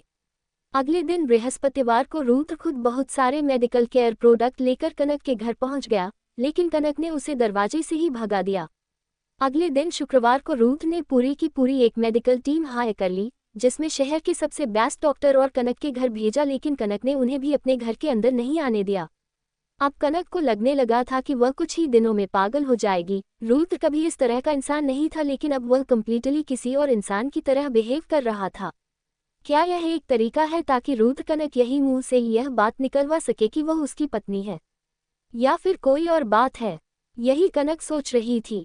इस बार कनक ने सोच लिया था कि अगर शनिवार के दिन कुछ भी आया या फिर कोई भी आया तो वह रुद्र का सर तोड़ देगी। लेकिन हैरानी की बात यह थी कि शनिवार और संडे के दिन कुछ भी नहीं हुआ। ऐसा लगा जैसे सब कुछ पहले की तरह शांत, सब नॉर्मल हो गया है। उन 2 दिनों तक कनक लगातार अपनी घड़ी और दरवाजे की तरफ देखती रहती और अपनी मॉम को ऐसे देखकर अहीर चिढ़ गया था। वह आदमी जिसने उन्हें 5 साल पहले छोड़ दिया और जिसकी वजह से उसकी माँ और उसकी बहन इतनी बुरी हालत में थे, वह वापस से सिर्फ कुछ दिनों में उसकी मॉम को इम्प्रेस करना चाहता है। नो वे, एब्सोल्युटली नो वे। तभी अचानक से अहीर के दिमाग में आइडिया आया और उसकी आंखें चमकने लगी। 2 दिनों की शांति के बाद कनक ने अहीर को किंडरगार्टन भेज दिया और वह अभी भी थोड़ी अनश्योर थी। अचानक से रुद्र ने सब कुछ रोक दिया। क्यों? क्या उसने कुछ ज्यादा कर दिया? अगर उसने सचमुच रुद्र को गुस्सा दिला दिया है तो वह अपना प्लान आगे कंटिन्यू कैसे करेगी? कनक यही सब सो रही थी, तभी फिर से उसे टीवी पर रुद्र दिखाई दिया। ठाकुर कॉर्पोरेशन और हर ग्रुप मिलकर जो नई स्पोर्ट्स कार की मॉडल तैयार करने वाले थे, वह फाइनल हो गया है। डिजाइनर्सिया आज सुबह 9 बजे उस जगह को आकर देखेंगी। यह एक बहुत ही जरूरी काम है, तो रिपोर्टर्स का भी वेलकम है स्टोरी को कवर करने के लिए, लेकिन प्लीज आप लोग डिजाइनर्सिया की प्राइवेसी को रिस्पेक्ट कीजिएगा। Thank you. रुद्र की बातें सुनकर कनक शॉक हो गई। ये नालायक आदमी मुझे परेशान करके ही छोड़ेगा। उसने कुछ भी नहीं किया था, एक नया डिजाइन फाइनल करना तो दूर की बात है। लेकिन रुद्र के इस पब्लिक अनाउंसमेंट के बाद अगर वहां पर नहीं पहुंची तो यह उसके साथ साथ उसकी कंपनी के रिपुटेशन को भी हर्ट करेगा। कनक ने अपनी घड़ी में टाइम चेक किया, तकरीबन 8 बजे बजने वाले थे और अगर रास्ते में से ट्रैफिक मिल गया तो वह बहुत ही मुश्किल से टाइम पर पहुंच पाएगी। और उसके अलावा उसे ये भी नहीं पता था कि रुद्राक्ष ने प्रेस कॉन्फ्रेंस में जो ठाकुर कॉर्पोरेशन के प्लांट की बात कही है वह है कहा। ठीक उसी वक्त कनक रुद्र का एक मैसेज मिला, जिसमें उसने बिना किसी एक्सप्लेनेशन के उसे सिर्फ एड्रेस भेजा था और लिखा था कि वह सावधानी से गाड़ी चलाकर आए। उसका मैसेज देखकर कनक को और ज्यादा गुस्सा आया और उसने मैसेज में रुद्र को भेजा, यू बस्टर्ड। रुद्र ने अपनी फोन को देखा और वह अब और अच्छा महसूस कर रहा था। ऋषि उसके बगल में ही खड़ा था और बार बार रुद्र के फेशियल एक्सप्रेशन नोटिस कर रहा था। उसे बहुत अच्छे से पता था कि उसके बॉस प्लानिंग करने में एक्सपर्ट है, इसीलिए वह चुपचाप खड़ा था क्योंकि उसे समझ आ गया था कि सब कुछ बहुत ही अच्छे से प्लान किया हुआ है। वहीं दूसरी तरफ ये पूरा हफ्ता प्रिया के लिए एक नर्क की सजा के बराबर था। इन 5 सालों में रुद्र का उसके प्रति जो व्यवहार और या एक्शन था, उससे प्रिया को एक बात तो पूरी तरह से समझ में आ गई थी कि रुद्र के मन में उसके लिए कोई फीलिंग नहीं है और ना ही कभी वह आने देगा। लेकिन फिर भी वह अपने आप को अच्छा दिखाने और अपने बेटे का इस्तेमाल करके हमेशा ही रुद्र को अपनी तरफ करने का कोई ना कोई प्लान बनाते रहती और वह हमेशा से ही ठाकुर परिवार की बहू बनना चाहती थी। लेकिन अचानक से ही यह नई लड़की जिसका नाम स्या है, उसमें रुद्र का इंटरेस्ट कुछ ज्यादा ही बढ़ गया है। रुद्र बिना समाज और लोगों की परवाह किए लगातार 1 हफ्ते तक अलग अलग तरह के तोहफे स्या को भेजे। भले ही यह सब ज्यादातर लोगों की नजरों में रुद्र ने कंपनी के लिए किया हो, लेकिन रुद्र का अजीब व्यवहार प्रिया के लिए पहले ही एक अलग था, जैसे कुछ बुरा होने वाला है। इसलिए अब उसके मन में सिया के लिए नफरत बढ़ गई थी, और सिया की आइडेंटिटी, स्टेटस, बैकग्राउंड से प्रिया को कोई फर्क नहीं पड़ता था, लेकिन रुद्र का उस सिया के प्रति जो एटीट्यूड था उसे प्रिया बर्दाश्त नहीं कर पा रही थी। जब प्रिया ने न्यूज में रुद्र की बातें सुनी तो उसके एक्सप्रेशन बहुत ही खतरनाक हो गया। वो ठाकुर कॉरपोरेशन के प्लांट का एड्रेस पता था। उसने अपनी गाड़ी से ना जाकर एक टैक्सी बुक की और वहां पहुंचकर प्रेस कॉन्फ्रेंस के लिए आई हुई ऑडियंस के बीच में छुपकर फैक्ट्री के अंदर चली गई। जब कनक प्लांट पहुंची तो रुद्र ने ठाकुर कॉरपोरेशन के प्रेसिडेंट होने के नाते सामने के दरवाजे पर पहुंचकर पर्सनली उसे रिसीव किया। मिस्टर रुद्र ठाकुर, आपका मकसद क्या है? रास्ते में आते वक्त कनक ने अपने गुस्से को बहुत अच्छे से कंट्रोल किया हुआ था, लेकिन यहाँ आकर जैसे ही उसने इतनी ज्यादा बड़ी भीड़ को देखा तो अपने गुस्से को कंट्रोल नहीं कर पाए। रुद्र ने जल्दी से कनक का हाथ पकड़ा और उसकी तरफ थोड़ा सर झुककर बहुत ही धीमी आवाज में मुस्कुराते हुए कहा, याद रखना कि आज तुम यहाँ किसी रिप्रेजेंट करने वाली हो, और उसके अलावा क्या तुम नहीं चाहती कि तुम्हारे बनाया हो डिजाइन्स को काज में बदल दिया जाए? मुझे तुम्हें डिज़ाइन बहुत पसंद है, बिल्कुल वैसे ही जैसे मुझे अच्छे लगते हैं, और मुझे भी एक चाहिए था, इसलिए मैंने ये प्लांट बनवाया है और यह प्रेस कॉन्फ्रेंस रखी है ताकि मुझे भी मेरी पसंद की कार मिल जाए। मुझे पता है कि हमारी शुरुआत अच्छी नहीं थी, लेकिन जब हम दोनों यहाँ हैं तो प्रोफेशनल होकर बातें करते हैं, ठीक है? रुद्र की बातें सुनकर कनक स्पीचलेस हो गई, लेकिन वह अभी भी गुस्से में रुद्र को घूर रही थी। यहाँ पर बहुत सारे रिपोर्टर्स और मीडिया है, इसलिए अपना एक अच्छा इंप्रेशन बनाओ, क्योंकि तुम्हारा करियर को और आगे बढ़ाने के लिए तुम्हें एक अच्छे रेपुटेशन की जरूरत है ना। इतना कहकर रुद्र कनक का हाथ धीरे से खींचते हुए उसे अंदर ले जाने लगा और वह सभी रिपोर्टर्स को देखकर मुस्कुरा रहा था। रिपोर्टर को देखकर कनक भी रुद्र का हाथ झटक नहीं पा रही थी, फिर भी वह धीरे धीरे अपना हाथ छुड़ाने की कोशिश कर रही थी, मगर रुद्र की तेज पकड़ से अपना हाथ छुड़ा नहीं पा रही थी। कनक चाह कर भी रुद्र के सामने फाइट नहीं कर पाती थी और कैमरा जुम होने की वजह से उसे भी एक नकली मुस्कुराहट अपने चेहरे पर रखनी पड़ी। जल्द ही वह दोनों फैक्ट्री में पहुंच गए, जहां सारे रिपोर्टर इकट्ठा हुए थे। बहुत सारे कैमरा ने उनकी फोटो ली। वह दोनों एक परफेक्ट कपल लग रहे थे। ये सब देखकर अचानक से रुद्र के दिमाग में वह पल घूम गया जब 8 साल पहले उसकी और कनक की शादी हुई थी। जब कनक ने देखा कि रुद्र किसी गहरी सोच में है और उनके आसपास काफी भीड़ लगी हुई है, तो उसने अपने एक पैर उठाकर उसकी हील्स रुद्र के पैरों पर रख दी और बहुत जोर से प्रेस किया। रुद्र के पैरों में अचानक बहुत तेज दर्द महसूस हुआ, जिससे वह अपने होश में वापस आया। लेकिन कनक ने रुद्र को कम आंक लिया था। इतना तेज दर्द होने के बावजूद भी वह बिना एक्सप्रेशन के कनक की तरफ देखने लगा। जब बस उसने देखा कि कनक को ऐसा बच्चों वाला बदला लेकर मजा आ रहा है, जो उसने अपने पेन को और ज्यादा कंट्रोल में कर दिया। ये तो कनक का प्लान था ही नहीं। उसने तो सोचा था कि इतने सारे लोगों को सामने वह अपने गुस्से से कंट्रोल खो देगा और उसके ऊपर चिल्लाएगा, लेकिन उसकी उल्टा यह आदमी उसे बहुत ही प्यार से देखे जा रहा है, जिससे वह और ज्यादा चिढ़ गई थी। कनक ने एक बार फिर अपना हाथ छुड़ाने की कोशिश की, लेकिन रुद्र के हाथ उसके हाथों के आसपास लोहे की बेड़ियों की तरह बंधे हुए थे। जबकि रुद्र ने सबकी तरफ देखते हुए कहा, तो एवरीवन, यह है डिजाइनर्स या इन्हें तो आप लोग जानते ही होंगे, यहाँ इंडिया में इनका पहला प्रोजेक्ट है। मुझे पता है कि आप लोगों के पास बहुत सारे सवाल होंगे, लेकिन आप लोगों को थोड़ा पेशेंट के साथ काम लेना होगा। एक एक करके उनसे सवाल पूछने होंगे। मुझे उम्मीद है कि आप लोग उन्हें परेशान नहीं करेंगे। रुद्र ने बहुत ही एलिगेट तरीके से कनक का इंट्रोडक्शन सबको दिया, लेकिन उसके शब्दों में कनक के लिए जो ओवरबियरिंग और पजेसिवनेस थी वह सब समझ पा रहे थे। तभी रिपोर्टर्स ने सवाल पूछने शुरू कर दिए। एक रिपोर्टर ने पूछा, तो डिजाइनर सिया, आपका ठाकुर के साथ पर्सनल रिलेशन क्या है? हम लोगों ने इनको आपके घर पर देखा है। सिया, आप बहुत सुंदर दिखती हैं। क्या आपका और ठाकुर का रिलेशनशिप में आने का प्लान है? उन सभी रिपोर्टर के सवाल कम और गॉसिप ज्यादा लग रही।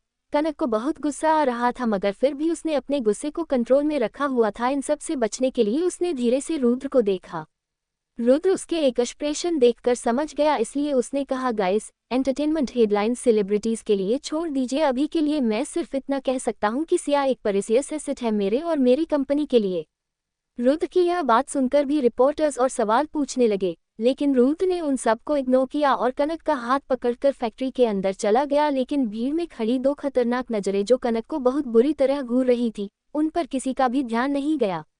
रुद्र का ऐसा नेचर की वजह से कनक को थोड़ा अनकंफर्टेबल फील हो रहा था। वह अपना हाथ बार बार पीछे खींच रही थी।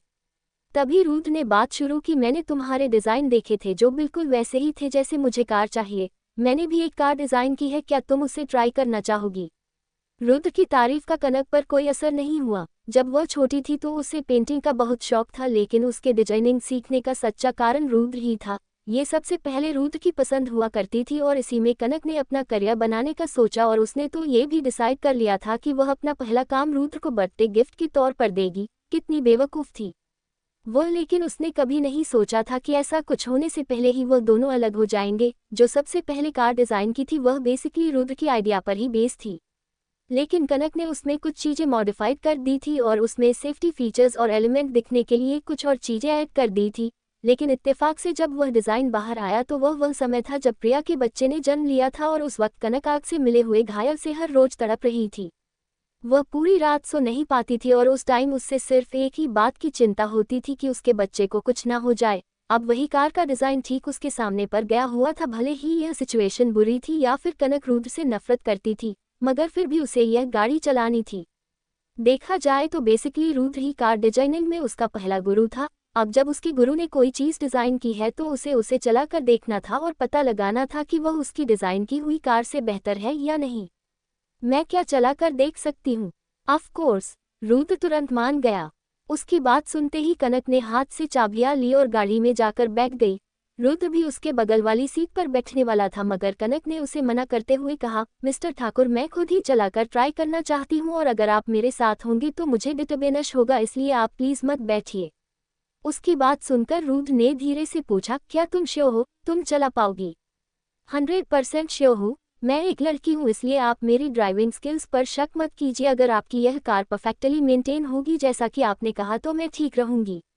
कनक की आंखों में जो जिद थी उसे देखकर रुद्र को हार माननी पड़ी। इस बार जब उसकी पत्नी कनक जो खुद को सिया बता रही थी वह लौटी है तो रुद्र हमेशा लगता था कि कुछ बदल गया है। भले ही उसके पास अभी कोई सबूत नहीं था कि वही उसकी पत्नी है, लेकिन वह 100% श्योर है कि वह उसकी पत्नी है। रुद्र उसकी तरफ देखते हुए कहा, मैंने इस कार का खुद ध्यान रखा है, इसलिए यह बहुत अच्छे से मेंटेन है और उसमें कोई प्रॉब्लम नहीं होगी, बस ध्यान से ड्राइव करना। कनक ने मुस्कुरा कर कहा, थैंक यू मिस्टर ठाकुर। उसके बाद उसने एस्केलेटर पर पैर रख दिया और वह गाड़ी वहां से बुलेट की स्पीड से निकली, लेकिन उन दोनों ने ही अंधेरे में छुपी हुई उन दो खतरनाक नज़रों को नोटिस नहीं किया। कनक को मानना पड़ा कि यह कार बहुत ही अच्छी तरीके से डिज़ाइन की गई थी। इसकी परफॉर्मेंस और ड्राइव करने में भी काफ़ी कंफर्टेबल थी। अगर कनक ने अपना डिज़ाइन पहले लॉन्च किया होता तो वह इससे बेहतर होता है। कनक बहुत ही आराम से कभी गाड़ी की स्पीड तेज कर दी, उसे बहुत ही कट पॉइंट पर ले जाकर मुड़ाती, ड्रिफ्ट करती। उसका हर एक मूव इतना परफेक्ट था कि रुद्र वहां से अपनी नज़र ही नहीं हटा पा रहा था।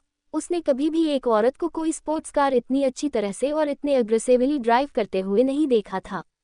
ऋषि जो अभी अभी रुद्र के बगल में आकर खड़ा हुआ था, वह भी सामने का देखकर हैरान हो गया और उसने कहा, लगता है कि सिया ड्राइविंग में एक्सपर्ट है, मेरा मतलब है उनकी गाड़ी चलाने की स्टाइल तो देखिए। ऋषि की तारीफ सुनकर रुद्र का अचानक प्राउड फील होने लगा। पास में हमेशा उसे यही लगता था कि कनक एक डिपेंडेंट लड़की है जो हमेशा घर पर रहती है और उसके वापस आने का इंतजार करती है, एक परफेक्ट हाउसवाइफ। लेकिन अब उसे पता चला कि वह इंडिपेंडेंट है, खूबसूरत है और उसके पास अपना एक यूनिक स्टाइल है। वो कनक के लिए जो वह फील कर रहा था उसे छुपाने की बिल्कुल कोशिश नहीं की और वह कनक की गाड़ी को देखकर मुस्कुराने लगा। जब भीड़ ने ये देखा तो वह तो फाइनली समझ गए कि रुद्र के दिल में सिया की जगह क्या है। बीते वक्त के साथ रुद्र की स्माइल और बड़ी होती जा रही थी। कनक का बाहर चल रही चीज़ों पर कोई ध्यान नहीं था, उसे ड्राइव करने में बहुत मजा आ रहा था और वह इस कार की कैपेसिटी चेक करना चाहती थी, इसलिए उसने अपनी सारी ड्राइविंग टेक्निक इस कार पर आजमाने शुरू कर दी थी। लेकिन अचानक से उसके एक्सप्रेशन बदल गए। उसे जल्दी समझ में आ गया कि इस गाड़ी के ब्रेक के साथ कुछ गड़बड़ है। ऐसा कैसे हो सकता है? रुद्र ने कहा था कि वह इस गाड़ी को पर्सनली मेंटेन करता है और जब वह गाड़ी में बैठी थी उसे कुछ महसूस नहीं हुआ, लेकिन इस मोड़ के बाद अब वह अपनी गाड़ी की स्पीड स्लो नहीं कर पा रही थी। दूसरे इंसान को लगता है कि जरूर यह कोई एक्सीडेंट है जिसमें गलती से ब्रेक खराब हो गया है, लेकिन एक कार डिजाइनर होने के नाते कनक बहुत अच्छे से समझ गई कि इसके पीछे जरूर किसी का हाथ है। कोई है जो उसे मारना चाहता है और सबको ये दिखाना चाहता है कि एक एक्सीडेंट है। कौन है वह? क्या वह रुद्र हो सकता है? यही सब कनक दिमाग में चल रहा था। तभी उसके दिमाग में ख्याल आया कि एक नई डिजाइनर जो यूएस से उसकी कंपनी काम करने आई है और उसी की इवेंट में उसी के डिज़ाइन की हुई कार में बैठी है, उसे मारने की कोशिश वह नहीं करेगा। भले ही अपनी रेपुटेशन बचाने के लिए चुना, मगर वह उसे नहीं मारेगा। और अगर यह रुद्र नहीं है तो कौन है जो उसे मारना चाहता है? लेकिन इस वक्त इन सारे सवालों का जवाब ढूंढने का कनक के पास वक्त नहीं था। कनक का सर चकरा रहा था। उसने खिड़की से बाहर देखा तो थोड़ी दूर पर भीड़ थी उसने एक डिसीजन लिया और बहुत ही तेजी से स्टीयरिंग व्हील घुमाया और गाड़ी को बहुत ही तेजी के साथ पीछे लगी फैंस की तरफ मोड़ दिया। रूथ, जो अब तक कनक की अमेजिंग ड्राइविंग टेक्निक देखकर हैरान और खुश हो रहा था, तभी अचानक से कनक की गाड़ी ने जो टर्न लिया उससे सब लोग हैरान हो गए और रुद्र की आंखों में बेचैनी दिखने लगी। इससे पहले कि रूथ कुछ कर पाता, उसने देखा कि कनक की गाड़ी लगातार फेनस की ओर आगे बढ़ रही है। कनक! रूथ बहुत डर गया था। उसका चेहरा पूरी तरह से पीला पड़ गया और वह किसी पागल इंसान की तरह कनक कनक चिल्लाते हुए उसकी गाड़ी के पीछे दौड़ने लगा। बेंच! अचानक से बहुत तेज आवाज सबको सुनाई दी। इससे पहले कि कोई कुछ समझ पाता, कनक की गाड़ी जाकर फैंस से बहुत बुरी तरह टकराए। फैंस इतना तेज इम्पैक्ट बर्दाश्त नहीं कर पाए और तुरंत ही टूट गई, जिससे हल्की हल्की आग की चिंगारी निकलने लगी। लेकिन गाड़ी तभी भी नहीं रुकी। तकरीबन 20 मीटर तक गाड़ी घसीटते हुई गई और फैंस के सामने जो पत्थर का पिलर था उससे जाकर बहुत तेज आवाज के साथ टकराए और कि सब लोग हैरान हो गए। ये सब कुछ इतनी अचानक से हुआ कि उन्हें समझ ही नहीं आया। इस वक्त रुद्र का दिल इतनी तेजी से धड़क रहा था जैसे वह अभी इसी वक्त बाहर आ जाएगा। वह दौड़ते हुए ही चिल्ला रहा था, ऋषि, एम्बुलेंस को फोन करो, फायर एग्जाम फ्यूचर दो मुझे। ऋषि भी इस अचानक हुए हादसे से बहुत बुरी तरह से शॉक में था, लेकिन रुद्र की आवाज सुनते ही जल्दी से अपने होश में आया और उसने उसका ऑर्डर मानते हुए कनक को बचाने का काम शुरू किया। कनक ड्राइवर की सीट पर फंसी हुई थी, उसका सर सामने के विंडशील्ड पर लगा था और बहुत खून बह रहा था। उसकी आंखें अभी भी हल्की खुली हुई थी और अपनी आंखों से वह देख रही थी कि रुद्र दौड़ता हुआ गाड़ी की तरफ आ रहा है। लगाती है उसका सपना है, क्योंकि उसे मौत से बचाने के लिए रुद्र आ रहा है। ये कैसा हो सकता है? अगर उसे सचमुच उसकी चिंता होती तो 5 साल पहले वाली आग लगती है नहीं। धीरे धीरे कनक बेहोश हो गई। गाड़ी के बाहर रुद्र लगातार गाड़ी के दरवाजे पर ठोक रहा था और चिल्ला रहा था ताकि वह कनक को होश में रख सके, लेकिन फिर भी वह बेहोश हो गई।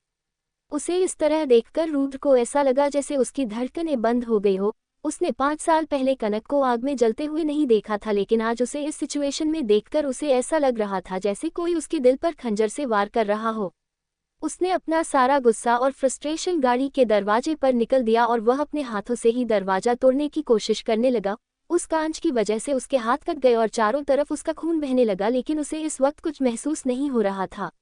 अचानक उसे अपनी आंखों से कुछ बहता हुआ महसूस हुआ। वह रोकने की कोशिश करने लगा, मगर फिर भी उसके आंसू रोक नहीं रहे थे। नहीं, इस बार फिर नहीं, प्लीज। उसके मन में यही सब चल रहा था। अब रुद्र को अपने ही फैसले पर गुस्सा आ रहा था कि क्यों उसने कार को डिजाइन करते वक्त इसमें बुलेट प्रूफ ग्लास का इस्तेमाल किया। वरना अगर यह कोई नॉर्मल ग्लास होता तो वह आसानी से कनक को बाहर निकाल लेता। जल्द ही ऋषि कुछ सामान और लोगों के साथ वहां पहुंच गया और उसने जल्दी से गाड़ी का दरवाजा तोड़कर कनक को बाहर निकाल लिया। दरवाजा निकलते ही यह रुद्र ने कनक को अपनी गोद में उठा लिया और पागलों की तरह दौड़ने लगा। कहाँ है एम्बुलेंस? क्या अभी तक आई नहीं है? मेरी कार लेकर आओ जल्दी। इस वक्त उसकी सारी कामनेस और एलिगेंस खत्म हो गई थी और उसका ये भयानक रूप देखकर आसपास के सभी लोग बहुत डरे हुए थे।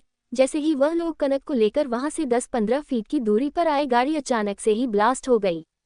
धमाके की आवाज सुनकर रुद्र ने गर्दन घुमाकर गाड़ी को देखा और उसकी आंखों में डर आया कि अगर उसने वक्त पर कंकुर नहीं निकाला होता तो एक बार फिर उसे खो देता। लेकिन वह और देर नहीं कर सकता था, उसे जल्द से जल्द कनक को हॉस्पिटल ले जाना था। डरी हुई सहमी भीड़ के बीच में अपने दोनों हाथ की मुठ्ठियां कसे हुए प्रिया भी खड़ी थी। उसकी आंखें इस वक्त इतनी खतरनाक लग रही थी जैसे वह कनक टुकड़े टुकड़े कर देना चाहती हो। उसने आज से पहले रुद्र को किसी लड़की के लिए इतना परेशान होते नहीं देखा था, सिवाय उसकी बीवी के लिए, उस 5 साल पहले वाली आपके दिन। अब उसके हिसाब से सिया मरना ही डिजर्व करती है। प्रिया ने भीड़ का ही फायदा उठाकर वहां से सारे सबूत मिटा दिए जो उसने पीछे छोड़ दिए थे। वहीं दूसरी तरफ जब पायल को खबर मिली कि कनक का एक्सीडेंट हुआ है तो उसे समझ नहीं आया कि अहीर को कैसे बताएं। लेकिन पायल को नहीं पता था कहीं और उसके पीछे ही खड़ा है और उसने उसके आगे ज्यादा बातचीत सुन ली है। उसने पीछे मुड़कर अहीर को देखा। हैरानी से बोली, अहीर, मॉम को क्या हुआ? अहीर ने बहुत ही शांति और पेशेंस के साथ पूछा। पायल ने कहा, तुम्हारी मॉम फैक्ट्री गई थी, वहां उनका एक्सीडेंट हो गया है और उन्हें हॉस्पिटल ले जाया गया है। मैं वहां जा रही हूं, क्या तुम मेरे साथ आना चाहोगे? अहीर के हाथों की मुठ्ठियां बहुत तेज कसी हुई थी, लेकिन उसकी आंखें बंद थी। उसने अपना सर झुका लिया, इसीलिए पायल उसके एक्सप्रेशन देख नहीं पा रही। इसको से लगा कि एक आम बच्चे की तरह वह भी काफी डरा हुआ और परेशान होगा, इसलिए वह नीचे बैठकर जल्दी से उसे गले लगाते हुए बोली, चिंता मत करो, तुम्हारी मॉम बहुत बहादुर है और स्मार्ट भी, वह पक्का ठीक होगी। मैं वहां ले चलती हूँ तुम्हें। ओके, उनके साथ इस वक्त कौन है? अहीर ने पूछा। उसकी बॉडी डर के मारे कांप रही थी। पायल ने स्ट्रेस होकर कहा, इतनी बड़ी चीज हो गई है, इसलिए रिपोर्टर ठाकुर कॉरपोरेशन के प्रेसिडेंट और मैनेजमेंट के लोग वही होंगे। क्या ठाकुर कॉरपोरेशन के प्रेसिडेंट मिस्टर रुद्र ठाकुर है? अहीर ने बहुत ही धीमी आवाज में पूछा। हाँ यस, पायल ने कहा, क्योंकि उसे नहीं लगा था कि रुद्र और कनक के बीच में जो कुछ भी हुआ है उसके बारे में अहीर को पता होगा और ना ही उसे यह पता होगा कि उसका और रुद्र का क्या रिश्ता है, इसलिए उसने झूठ नहीं बोला। अहीर पायल की बाहों से अलग हुआ और उसने धीरे से कहा, मासी आपको वहाँ जल्दी जाना चाहिए, वहाँ पर बहुत सारे लोग पहले से ही है, इसलिए मेरा वहाँ जाना यूजलेस है, इसलिए आप पहले वहाँ जाए और जब मॉम खतरे के बाहर होंगी तो आप मुझे फ़ोन करके बताइएगा। अहीर की यह बात सुनकर उसका ऐसा रिएक्शन देखकर पायल बहुत हैरान हो गई, लेकिन जब उसने सोचा कि वहाँ पर बहुत सारे लोग होंगे और कनक किस हाल में होगी, उस हाल में अहीर को उसके सामने ले जाना ठीक नहीं होगा। फिर उसने पूछा, तुम क्या करने वाले हो? मैं यही किंडर गार्डन में रहकर आपके फ़ोन का इंतजार करूंगा। अहीर ने शांत एक्सप्रेशन की वजह से कहीं ना कहीं पायल थोड़ा रिलैक्स होगी। उसने उसकी जिम्मेदारी दूसरे टीचर्स को सौंपकर जल्दी से स्कूल से छुट्टी ली और हॉस्पिटल के लिए निकल गई। पायल के जाने के कुछ ही मिनटों बाद अहीर टीचर की नज़रों से बचता हुआ किंडरगार्टन के पिछले दरवाजे से बाहर निकल गया। उसने ठाकुर कॉर्पोरेशन जाने के लिए एक टैक्सी ली। पहले की टैक्सी ड्राइवर इतने छोटे बच्चे को देखकर हैरान हो गया, लेकिन जब उसने मना किया और अहीर के खतरनाक एक्सप्रेशन देखे तो अंत में वह मान गया। ठाकुर कॉर्पोरेशन पहुंचकर अहीर ने बाहर लगी रिपोर्टर्स की भीड़ का फायदा उठाते हुए अंदर चला गया। पिछले हफ्ते ही वह यहाँ आया था और उसकी मेमोरी काफ़ी तेज थी, इसलिए वह जल्दी से ही एक रूम में छुप गया। रुद्र ठाकुर की वजह से उसकी मॉम को इतनी चोट लगी है, इसलिए रुद्र को उसकी कीमत चुकानी होगी। उसकी मॉम को चोट लगी है तो रुद्र को भी चोट लगेगी और वह और उसकी कंपनी दोनों ही एक साथ डूबेंगे। ठाकुर कॉर्पोरेशन में डिजाइनसिया की एक्सीडेंट की वजह से सब लोग पैनिक हो गए थे और इधर उधर भाग रहे थे। ऑफिस के बाहर भी बहुत सारे रिपोर्टर थे जो किसी भी तरह की भी एम्प्लॉय से किसी छोटी सी भी जानकारी को हासिल करना चाहते थे। वहां चारों तरफ बहुत केस मचा हुआ था। अहीर ने अपने हाइडआउट से सर निकालकर आसपास नजर घुमाई। वहां पर प्लेन सफेद दीवारें थी और सिर्फ एक महंगा लकड़ी का डेस्क थी। उस डेस्क से नीचे से निकला और जल्दी से चेयर पर बैठकर कंप्यूटर ऑन कर दिया। तब उसे इस बात का एहसास हुआ कि यह रुद्र का केबिन है। तो उसे पक्का यकीन था कि भगवान भी उसकी मदद कर रहे हैं। रुद्र का केबिन बाकी ऑफिस से अलग था और कंप्यूटर में एक पासवर्ड लगाया हुआ था। उसे देखते ही अहीर की भौहें आपस में सिकुड़ गई और वह जल्दी से कीबोर्ड पर अपने हाथ चलाने लगा। जल्दी ही कंप्यूटर स्क्रीन पर कुछ कोर्स एक साथ दिखाई देने लगे और लोडिंग बार प्रोसेस होने लगा। इस जीनियस बच्चे ने जल्दी ही सिस्टम को क्रैक कर लिया और कुछ ही सेकंड में रुद्र का कंप्यूटर ऑन हो गया। लेकिन रुद्र का कंप्यूटर इतनी आसानी से वह कैसे ऑन हो सकता है?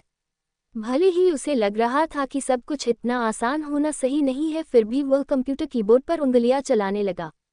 उसके एक्सप्रेशन देखकर कोई पता नहीं लगा सकता था कि वह क्या सोचा रहा है। तभी उसने ही कंप्यूटर में एक फाइल ओपन की जिस पर कॉन्फिडेंशियल डॉक्यूमेंट्स लिखा हुआ था और उसके अलावा उसने ठाकुर कॉर्पोरेशन के कुछ सीक्रेट्स को भी कॉपी कर लिया। वह 4 साल का बच्चा था, इसलिए डॉक्यूमेंट की इम्पोर्टेंट क्या थी और वह किस काम के थे वह उसे नहीं पता था। मगर उन डॉक्यूमेंट्स पर रुद्र के द्वारा रेड नोट लगाया गए थे, जिससे उसे इतना समझ आ रहा था कि यह बहुत ज़रूरी और स्पेशल है। इसी सोच के साथ अहीर ने उसे ओपन किया तो उसे बहुत सारा डाटा दिखाई देने लगा। उसे समझ तो नहीं आया, मगर उसने सारे के सारे डेटा को कॉपी करके बिजनेस के डार्क वेब पर रिलीज कर दिया। अगले ही कुछ सेकंड में कई अनजान यूजर की वजह से ठाकुर कॉर्पोरेशन के इतने बड़े सीक्रेट पूरे दिल्ली शहर में फैल गई। सारा काम खत्म करने के बाद अहीर ने कंप्यूटर बंद करके ऑफिस चेयर से उतरा और अपने वहां आने के सारे निशान मिटाने के बाद धीरे से छुपते छुपाते फिर से रुद्र के ऑफिस से बाहर निकल गया। उसके हिसाब से यह रुद्र के लिए एक छोटा सा सबक था। अगर उसकी मॉम के साथ कुछ भी गलत हुआ तो वह यह मेक श्योर करेगा कि रुद्र को पछतावा हो। उसे किसी भी कीमत पर अपनी मॉम को प्रोटेक्ट करना था और उन्हें खतरे से बचाना था। इसी सोच के साथ अहीर उस ऑफिस से ठीक उसी रास्ते बाहर आया और वापस टैक्सी पकड़कर किंडर गार्डन चला गया और इसी बीच किसी ने उसकी एक्सेंट को नोटिस भी नहीं किया। वहीं दूसरी तरफ हॉस्पिटल में ऑपरेशन रूम के बाहर रुद्र बहुत ही बेचैनी से डॉक्टर का इंतजार कर रहा था। तभी वहां ऋषि दौड़ता हुआ आया। सर, हम बहुत बड़ी मुसीबत में हैं। कुछ हुआ है बहुत बुरा। हमारे अगले हफ्ते होने वाले बिल्डिंग और उसके सारे डॉक्यूमेंट्स किसी ने लिख कर दिए हैं। क्या बकवास कर रहे हो? रुद्र के फेसिकुलेशन अचानक से चेंज हो गए। उसकी कंपनी और उसके इनफिलाइफ इस बिल्डिंग प्रोजेक्ट के लिए तकरीबन 1 साल से काम कर रही थी। उसने हर तरह के रिसाव से सर कनेक्शन लगाकर इस अपॉर्चुनिटी को तैयार किया था। इतनी मेहनत करने के बाद अचानक से यह एक्सपोज कैसे हो सकता है? क्या तुमने पता लगाया कि किसके जरिए ये लीक हुआ है? ऋषि की बात सुनकर और उसने लोश को सुनकर रुद्र थोड़ा अपसेट दिखाई दे रहा था, लेकिन ज्यादा फिक्र नहीं थी। उसे उसकी नज़र लगातार ऑपरेशन थिएटर के लाल लाइट पर टिकी हुई थी। आफ्टरऑल जो इंसान अंदर था, रुद्र को उसकी सबसे ज्यादा चिंता थी। अगर यह कोई आम वक्त होता तो ऋषि की बात सुनते ही वह दौड़ते हुए वापस कंपनी पहुंचता, लेकिन इस वक्त ऑपरेशन रूम में जो इंसान है वह सिया है, जिसकी उसकी पत्नी कनक होने की हाई पॉसिबिलिटी है, जिसे 5 साल पहले रुद्र ने खो दिया था। वह किसी भी कीमत पर यहाँ से नहीं जाने वाला था, अगर दुनिया इधर से उधर हो जाए तो भी नहीं। ऋषि ने भी रुद्र की नज़रों का पीछा करते हुए ऑपरेशन रूम को देखा। रुद्र को डिजाइनर सिया के लिए इतना परेशान देखकर ऋषि उन्हें धीमी आवाज में कहा, सर, टेक्निकल डिपार्टमेंट को पता चला है कि वह जो डाटा लीक हुआ है वह हमारे ही ऑफिस से लीक हुआ है और आप ही के कंप्यूटर से लीक हुआ है, लेकिन आपकी सेक्रेटरी का कहना है कि आपके ऑफिस में कोई नहीं आया। तो क्या भूत आया था मेरे ऑफिस में दिन के उजाले में? ये कहना चाहते हो तुम मुझसे? तुम जाकर जल्दी से जल्दी आईटी डिपार्टमेंट के साथ पता लगाओ ये किसने ये किया है, और अगर नहीं पता लगा पाए तो वापस मत लौटना। रुद्र की आवाज धीमी और शांति थी, मगर उसकी आवाज के अंदर बढ़ रहे गुस्से को ऋषि समझ गया। उसके दिमाग में और भी कई बातें चल रही थी कि जब वह कार डिजाइन उसने खुद बनाया था और वह खुद उसे मेंटेन करता था, तो ये सब कनक के साथ हुआ कैसे?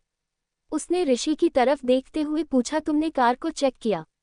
सर, मैंने पहले ही किसी को चेक करने के लिए भेज दिया था, मगर कार पहले ही जल चुकी है, जिस वजह से कोई सबूत होगा भी तो वह उसी के साथ जल गया होगा। हमारे पास कोई ज्यादा क्लोज नहीं है, और उसके अलावा गाड़ी को कुछ दिन पहले ही मेंटेनेंस के लिए भेज दिया गया था। ये कार एक्सीडेंट होना नहीं चाहिए था। ऋषि की बात सही थी, किसी में इतनी हिम्मत नहीं थी क्योंकि वह रुद्र की गाड़ी के साथ छेड़छाड़ करे, और खास करके जब रुद्र को वह गाड़ी इतनी पसंद थी और कुछ लोग थे जो उस गाड़ी की सेफ्टी को हर रोज चेक करते थे। उसके अलावा उसे ये भी लग रहा था कि सिया को गाड़ी को क्रैश करके अपनी जान खतरे में नहीं डालनी चाहिए थी। रुद्र की बातें सुनकर ऋषि पैनिक कर रहा था, फिर भी उसे जवाब दिया, सर, हमें यूनाइटेड स्टेट्स ग्रुप से भी न्यूज़ मिली है, उनकी कंपनी के प्रेसिडेंट अनिरुद्ध पाठक 24 घंटे के अंदर ही यहाँ पहुँच जाएंगे। ऋषि की बात सुनते ही रुद्र की भौंक आपस में सिकुड़ गई और उसने कहा, पहले उस रीडिंग प्रोटोफाइल से डील करो, आज के आज ही एक नया प्रेजेंटेशन बनाओ। तुम्हारे पास सिर्फ एक रात का वक्त है, और उसके अलावा पता करो कि यह लीक किसने किया था, और कुछ दिन पहले भी जो इंटरनेट पर हमारी कंपनी को नुकसान हुआ था वह किसकी वजह से हुआ था। मुझे पूरी डिटेल रिपोर्ट चाहिए। यस सर, मैं कर लेता हूँ, ऋषि ने कहा और दौड़ते हुए वहां से भाग गया, क्योंकि वह अब रुद्र का गुस्सा और बर्दाश्त नहीं कर सकता था। वही रुद्र बेचैनी से अभी भी ऑपरेशन रूम की तरफ देख रहा था। पहले उसका वीडियो स्कैंडल, फिर उसकी कंपनी का फायरवॉल ब्रिज, और अब उनकी इंपॉर्टेंट फाइल लीक होना, और उसके अलावा सिया का एक्सीडेंट, वह भी उसकी खुद की डिजाइन की हुई कार की वजह से। सब कुछ एक साथ हो रहा था और यह कोई इत्तेफाक नहीं था। इन सब के पीछे कौन था? यही रुद्र सोचे जा रहा था। यूजुअली इतना कंफ्यूज और डिस्टर्ब कभी नहीं होता था। अगर कोई उसे परेशान करे तो उससे पता लगाकर उससे बदला लेने में रुद्र को मजा आता था, लेकिन इस वक्त उसका पूरा दिमाग सिया के ऊपर टिका हुआ था, और ऐसी लड़की जिसकी वह सबसे ज्यादा प्यार करता है। जैसे जैसे टाइम बीत रहा था, रुद्र की नर्वसनेस बढ़ती जा रही थी। वह वही कॉरिडोर में बेचैनी से टहलने लगा। फाइनली 2 घंटे के बाद ऑपरेटिंग रूम की लाइट बंद हुई और डॉक्टर बाहर आए। डॉक्टर को देखते ही रुद्र दौड़ के उनके पास गया और उसने पूछा, वह कैसी है? रुद्र ने यह बात नोटिस ही नहीं कि बात करते वक्त उसकी आवाज कांप रही थी। डॉक्टर रुद्र को बहुत अच्छे से जानता था, या फिर ऐसा कहा जाए कि दिल्ली शहर में रुद्र को सब कोई बहुत अच्छे से जानता था, और जब रुद्र को उस लड़की इतनी फिक्र है तो वह उससे निगलेक्ट नहीं कर सकता था। इसलिए उसने कहा, डोंट वरी सर, वह ठीक हो जाएंगी। मेरा मतलब है कि भले ही उन्हें सीरियस इंजरी हुई है, उनके दाहिने पैर पर लेक्चर हुआ है, बहुत सारी खरोंचें आई है, दूसरे पैर में भी चोट आई है, लेकिन इलाज के बाद उनकी जान को कोई खतरा नहीं है। उन्हें सिर्फ आराम की जरूरत है। उनके घाव भर जाएंगे, लेकिन अभी हम उन्हें पूरी रात के लिए ऑब्जर्वेशन में रखेंगे। अगर कल सुबह तक वह नॉर्मल रहती है तो इसका मतलब है कि वह जल्दी ही रिकवर हो जाएंगी। डॉक्टर ने सिंसियर और रिस्पेक्टफुल आवाज में रुद्र से कहा। रुद्रपुर को डॉक्टर के ऊपर बिल्कुल भरोसा नहीं हुआ और उसने कहा, वहां पर इतना सारा खून बिखरा हुआ था, सिर्फ एक फ्रैक्चर कैसे हो सकता है? क्या आप लोगों ने ठीक से चेक किया? कहीं आपसे कोई गलती तो नहीं हो रही? रुद्र ने इस वक्त डॉक्टर के हाथ बहुत ही टाइट तरीके से पकड़ा हुआ था, जिसकी वजह से डॉक्टर ज्यादा नर्वस हो गया। फिर भी उसने कहा, मिस्टर ठाकुर, जो ब्लड आपने देखा वह उनके माथे पर लगी चोट की वजह से था। वह काफी अच्छी ड्राइवर है। इतने कुशल मोमेंट पर भी उन्होंने सीरियस इम्पैक्ट को अवॉइड किया और मेक श्योर किया कि उनका डैमेज कम से कम हो। उनका ही स्टंट खतरनाक था, मगर उसी की वजह से उनकी जान बची है।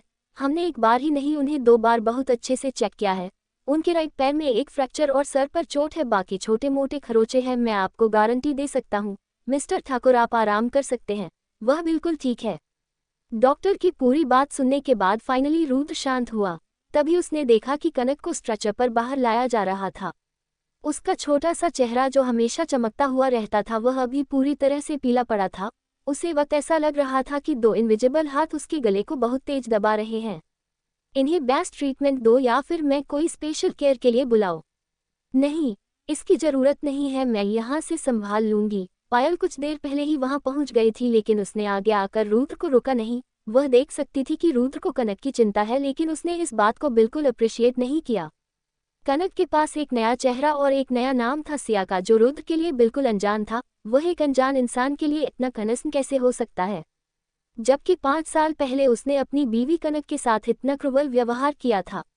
जितना वह रुद्र की तरफ देख रही थी उतना उसका गुस्सा बढ़ता जा रहा था और अब जब उसने सुना कि रुद्र कनक के लिए स्पेशल केयर चाहता था तो वह जल्दी से सामने आए और रुद्र और कनक के बीच में जाकर खड़ी हो गई और उसने रुद्र को देखते हुए कहा, आप जरूर बहुत बिजी होंगे मिस्टर ठाकुर, इसी वजह से आप यहाँ हमेशा नहीं रह सकते और उसका ख्याल नहीं रह सकते, और जो स्पेशल केयर की बात है उसे आप भेजिए। सिया को किसी भी अनजान इंसान की सो कॉल्ड केयर की जरूरत नहीं है।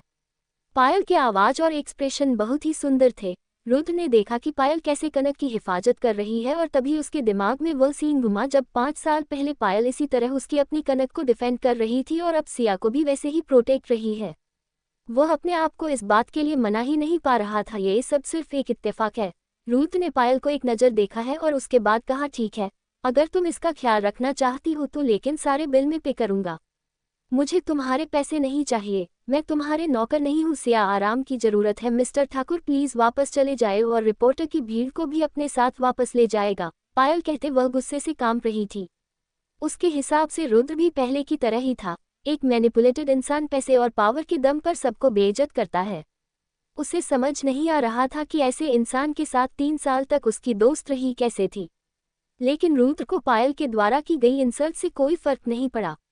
उसने पीछे लेटी हुई कनक को देखा जो अभी अभी भी बेहोश थी और कहा, अगर तुम्हें पैसे नहीं चाहिए यहाँ से चली जाओ, मैं एक बेस्ट प्रोफेशनल नर्स को हायर करूंगा उसका ख्याल रखने के लिए। आफ्टर ऑल वह हमारी कंपनी के डिजाइनर हैं जिन्हें हमने काम के लिए यहाँ बुलाया था। तुम जैसी एक किंडरगार्टन टीचर मेरे मामले में अपनी नाक ना घुसाए तो अच्छा होगा। तुम्हें तो मैं। पायल बहुत गुस्से में थी लेकिन रुद्र ने उसे इग्नोर किया हुआ और वापस मुड़ गया। उसका लंबा और सीधा शरीर पूरे कॉन्फिडेंस और पावर से भरा हुआ था, जो उस रुद्र से बिल्कुल अलग था जो कनक को यहाँ लेकर घबराया हुआ आया था। कमीना कहीं का, पायल ने रुद्र को जाते देखते हुए कहा और कनक के साथ एक रूम में चली गई। रुद्र सचमुच बहुत ज्यादा कैपेबल, उसके जाते ही वहाँ के सारे लोग हॉस्पिटल से चले गए। वही रूम के अंदर कनक को बेहोश देख पायल का बहुत बुरा हाल है। ठीक उसी वक्त उसका फोन बजा, उसे अहीर का कॉल आ रहा था। तब जाकर पायल को अहीर का ख्याल आया। उसने कॉल भी करके कहा, तुम्हारी मोम ठीक है, अभी अभी ऑपरेशन रूम से बाहर आए और अभी उसे होश नहीं आया है, जब उन्हें होश आ जाएगा तो मैं तुम्हें पिक करने आऊंगी। ओके ओके, प्लीज मेरी मम्मी का ख्याल रखिएगा, अहीर ने बहुत ही प्यार से कहा। तो पायल ने जवाब दिया, इट्स ओके, मैं यही हूँ और मैं तुमसे प्रॉमिस करती हूँ कि तुम्हारी मॉम को बहुत अच्छे से ख्याल रखूंगी। अहीर ने कॉल कट कर दिया और इस वक्त उसके चेहरे पर कोई स्माइल नहीं थी। उसे समझ नहीं आ रहा था कि उसके मोम के साथ अचानक से ऐसा एक्सीडेंट हुआ कैसे। अहीर अपनी मोम की ड्राइविंग को बहुत अच्छे से जानता था और उसे इस बात पर बिल्कुल भरोसा नहीं था कि यह एक्सीडेंट था। एक कोने में जाकर उसने अपने बैग लिया और स्कूल के कंप्यूटर रूम चुपके से पहुंच गया। उसने कंप्यूटर ऑन किया लेकिन तभी उसे अचानक पता चला कि कोई उसके अकाउंट को ट्रैक कर रहा है। उसकी आंखें छोटी हो गई, उसे समझ नहीं आया कि रुद्र ने उसके अकाउंट को इतनी जल्दी कैसे ट्रैक कर लिया। क्या उसने सारे सबूत मिटा नहीं दिए थे? उसने सीरियस एक्सप्रेशन के साथ जल्दी से कीबोर्ड पर टाइप करना शुरू किया। तब उसे पता चला कि दूसरी पार्टी की ट्रैकिंग सिस्टम एक परछाई की तरह था। अचानक उसे एहसास हुआ कि जरूर कुछ बुरा होने वाला है और उसके माथे से ठंडा पसीना बहने लगा। इतने सालों में रुद्र को इतना ताकतवर अपोनेंट कोई नहीं मिला था। वह इस टाइम बहुत सीरियस दिख रहा था। ऋषि जो ठीक उसके पीछे खड़ा था वह जोर से सांस लेने की भी जरूरत नहीं कर पा रहा था। वह रुद्र के साथ कॉलेज टाइम से था। इतने टाइम में उसने रुद्र को इतना परेशान कभी नहीं देखा था और इसमें वो रुद्र की कोई मदद नहीं कर पा रहा था, इसलिए उसे खुद पर भी शर्मा रही थी। वही अहीर ने अपने सारे स्किल्स और दिमाग इस्तेमाल कर लिया था लेकिन आखिर में वह रुद्र के बिछाए जाल में फंस गया। अहीर जल्दी से लॉग आउट करना चाहता था लेकिन वह कुछ नहीं कर सकता था। जल्दी में उसने सिर्फ कंप्यूटर का पावर ऑफ कर दिया, लेकिन उसे पता था कि उसका आईपी एड्रेस रुद्र को पता चल गया है और वह लोग किसी भी टाइम उस तक पहुंच जाएंगे और उसका अंदाजा बिल्कुल सही था। रुद्र ने अपने पीछे खड़े ऋषि से कहा, अभी कभी इस आईपी एड्रेस को चेक करो, अगर कि इंसान इस बार भाग गया तो तुम्हें वापस आने की कोई जरूरत नहीं है, तुम अपना रेजिग्नेशन मुझे दे सकते हो। रुद्र के इस धमकी को निगलेक्ट करने की ऋषि में बिल्कुल भी हिम्मत नहीं थी। वह जल्दी से आईपी एड्रेस लेकर टेक्निकल डिपार्टमेंट में चले गया। वहीं दूसरी तरफ अहीर बहुत परेशान होकर कंप्यूटर रूम से बाहर आया। अभी अंदर ही अंदर से खुशी हो रही थी कि वह घर पर होने की वजह किंडरगार्टन में है, वरना सिचुएशन और भी खराब हो सकती थी। जब से उसने होश संभाला था तब से वो एक कंप्यूटर जीनियस था, यूं इसमें कोई भी उसकी बराबरी नहीं कर पाता था। उसने कभी एक्सपेक्ट नहीं किया था कि रुद्र, जो एक खड़ूस बिजनेसमैन हो दिखता है, वह इतना पावरफुल कंप्यूटर टेक्नोलॉजी एक्सपर्ट होगा। वह ये बात मानना तो नहीं चाहता था, लेकिन रुद्र बहुत अच्छा था और यह फीलिंग अहीर को बिल्कुल पसंद नहीं आ रही थी। इसी सोच के साथ वह जब कंप्यूटर रूम से बाहर आया तो उसने देखा कि वंश उसकी तरफ दौड़ता हुआ आ रहा है। वंश ने उनके पास आकर कहा, तुम यहाँ हो, मैंने तुम्हारी मॉम के बारे में सुना, वह कैसी है और तुम उनके पास क्यों नहीं गए? वंश अहीर को हमेशा ही अपनी दोस्त की नज़र से देखता था। उसे हमेशा ही ऐसा लगता था कि अहीर में कुछ तो ऐसा स्पेशल है जिसकी वजह से वह आसानी से अहीर को अपना मानने लगा था। अहीर ने वंश का सिंसियर चेहरा देखा और उसकी भौहें आपस में सिकुड़ गई। उसे यह पता चला था कि वंश सचमुच भोला और मासूम है। मगर अहीर वंश को पसंद नहीं करता था क्योंकि वह रुद्र का बेटा था, लेकिन मजबूरी में उसे वंश के साथ रहना था। वंश को देखकर अचानक से अहीर के दिमाग में एक प्लान आया और उसने कहा, वंश, मैंने ना अभी कंप्यूटर रूम में एक बहुत अच्छा एनिमी मूवी देखा, लेकिन मैं टीचर को पता नहीं चलने देना चाहता। मैं यही इंतजार करूंगा, क्या तुम भी देखना चाहोगे? ओके, मैं प्रॉमिस करता हूँ कि मैं पायल मैम को नहीं बताऊंगा। वंश बहुत ज्यादा खुश हो गया। सच्चाई तो यही थी कि उसे पढ़ना बिल्कुल अच्छा लगता था, लेकिन वो रुद्र का बेटा था। इसकी वजह से स्कूल के प्रिंसिपल और सारे टीचर उसे बहुत रिस्पेक्ट से बिहेव करते थे और जिसकी वजह से दूसरे बच्चों से पसंद नहीं करते थे और के साथ खेलते भी कभी नहीं थे। सिर्फ अहीर ही ऐसा था जो उसे एक दोस्त की तरह ट्रीट करता था और उसके साथ खेलता था। वह हमेशा ही अहीर के साथ रहना चाहता था और जब उसने सुना कि अहीर उसे कार्टून दिखाने के लिए ले जा रहा है तो उसका चेहरा खुशी से चमकने लगा। अहीर और वंश ने एक दूसरे का हाथ पकड़ा और एक साथ कंप्यूटर रूम के अंदर गए। अहीर ने कंप्यूटर ऑन किया और अपना खुद के अकाउंट से लॉगिन करके एक एनिमे मूवी स्टार्ट, क्योंकि वो जानता था कि आज के बाद इस अकाउंट का कोई मतलब नहीं रह जाएगा। अहीर ने वंश को देखते हुए कहा, जानते हो, ये लेटेस्ट पॉपुलर एनिमे मूवी है और बहुत अच्छी है, तुम यहाँ कर देख सकते हो। मैं बाथरूम जाता हूँ, लेकिन अगर कोई तुमसे पूछे तो तुम मेरे बारे में कुछ मत बताना। तुम ठाकुर कॉरपोरेशन के मालिक के बेटे हो, कोई तुम्हें कुछ नहीं करेगा, लेकिन मैं अभी यहाँ आया हूँ, नॉर्मल मामूली सी स्टूडेंट हूँ। अगर टीचर्स को पता चल गया कि मैं यहाँ आया था उनके कंप्यूटर में कार्टून्स देखने, तो वह मुझे स्कूल से निकाल देंगे।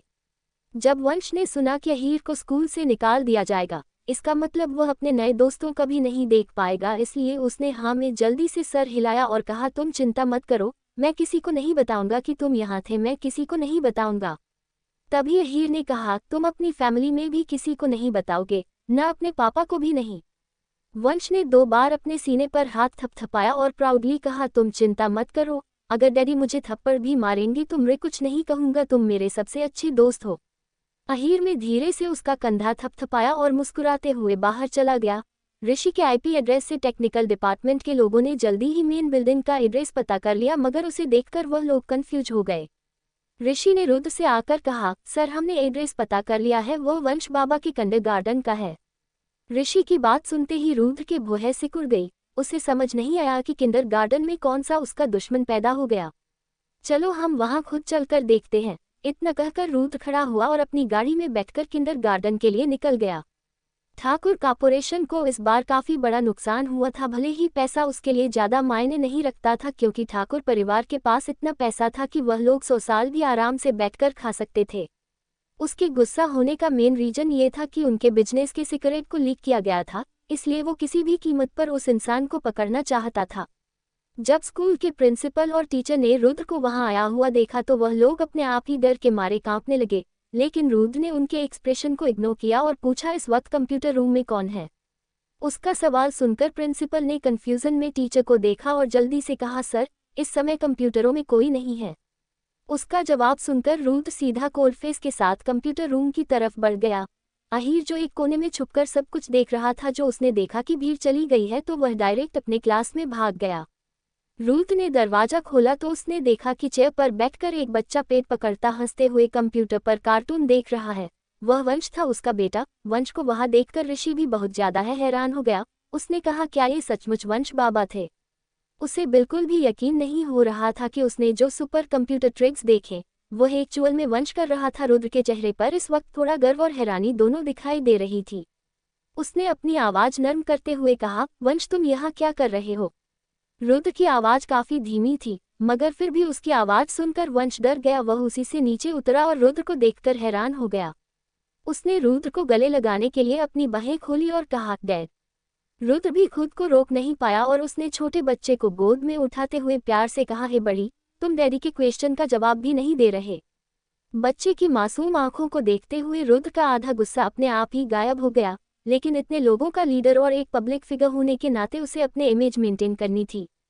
वंश अपनी डैड की आवाज में हल्का गुस्सा महसूस कर सकता था। तभी अचानक उसे भीड़ के पीछे अहीर दिखाई दिया और उसे याद आया कि अहीर ने उसे जाने से पहले क्या कहा था। नहीं, वो किसी भी कीमत पर अपना इकलौता दोस्त नहीं खो सकता था, उसे अपना प्रॉमिस निभाना होगा। यही सोचकर वंश ने अपने लिप्स को वाइट किया और सर नीचे झुकाकर कहा, मुझे क्लास में बहुत बोर हो रहा था, इसलिए मैं यहाँ कार्टून देखने चला आया। रुद्र सिचुएशन समझ गया, इसलिए उसने धीरे से कहा, तब तो कार्टून बहुत इंटरेस्टिंग होगा, हम कभी अगली बार साथ में बैठकर देखेंगे। लेकिन क्या तुम ही यहाँ पर अकेले थे और कितनी देर से हो तुम यहाँ पर? रुद्र का सवाल सुनकर वंश कुछ सोचने लगा। उसे नहीं पता था कि अहीर कितनी देर से यहाँ पर था, लेकिन वह ये नहीं कह सकता था कि वह अभी अभी यहाँ आया है, वरना अहीर के बारे में सबको पता चल जाएगा। इसलिए उसने धीरे से कहा, मुझे याद नहीं है, बहुत टाइम हो गया डैड। उसकी बात पर रुद्र मुस्कुराते हुए एक हाथ में उसे पकड़े हुए एक हाथ से कंप्यूटर को चेक करने लगा और जल्दी ही उसे जवाब मिल गया कि उस अकाउंट का ओनर ही वह हैकर था जिसने उनकी कंपनी पर अटैक किया था। इसलिए उसने पूछा, बच्चे बताओ ना डैड को कि तुम्हारे पहले इस कंप्यूटर रूम में कौन था? सवाल नॉर्मल था और रुद्र बहुत ही प्यार से वंश से पूछ रहा था, लेकिन वह सच नहीं बता सकता था। इसलिए उसने अपनी पुरानी ट्रिक इस्तेमाल की, डैड मैं यहाँ अकेला था, मैं बस कार्टून देख रहा था, आप क्यों मुझे डांट रहे हो? क्या आपको मैं अब नहीं पसंद? मैं घर जाना चाहता हूँ, मैं अपनी मॉम को बताऊंगा कि आपने मुझे डांटा। वंश की सकस ने उसके पिता और क्राउड दोनों का अटेंशन खींच लिया। वह जल्दी ही एक बिगड़े हुए बच्चे की तरह झूठ मूठ का रोना और चिल्लाना शुरू कर चुका था। अगर यह एक नॉर्मल टाइम होता तो रुद्र पक्का अपनी सारी बातों को छोड़कर उसे शांत कराने की कोशिश करता और उसे बहुत प्यार करता, लेकिन इस टाइम उसके दिमाग में कुछ और चल रहा था, इसलिए वह कॉम्प्रोमाइज करने को तैयार नहीं था। और उसके अलावा रुद्र को वंश की झूठ मूठ के रोने की एक्टिंग बहुत परेशान कर रही थी। फिर भी उसने खुद को शांत रखा और कहा, वंश ठाकुर, तुम ठाकुर परिवार के यंग मास्टर और ठाकुर कॉर्पोरेशन के होने वाले लीडर हो। अब जब डैड ने तुमसे कुछ इंपॉर्टेंट पूछा है तो तुम क्या ऐसे बिहेव करोगे? और जल्दी से डैड के सवाल का जवाब दो। तुम तो जानते हो ना कि हम बेस्ट फ्रेंड से और बेस्ट फ्रेंड एक दूसरे से कुछ नहीं छुपाते हैं ना। रुद्र में 4 सालों तक वंश को बड़ा किया था, इसलिए वह वंश के बारे में हर एक छोटी बात जानता था। वह भले ही थोड़ा स्मार्ट हो सकता था, लेकिन जिस हैकर के साथ रुद्र लड़ रहा था वह वंश हो सकता है, इस बात पर रुद्र को बिल्कुल भरोसा नहीं था। लेकिन अब वंश जब उसे सच्चाई बताने से इनकार कर रहा था, उसके अलावा यहाँ वंश को प्लांट किया गया था उन्हें भटकाने के लिए, और या फिर वह खुद उस इंसान को बचा रहा था। और दुनिया में ऐसा कौन सा इंसान है जो वंश के लिए उसके डैड से ज्यादा फेवरेट हो गया?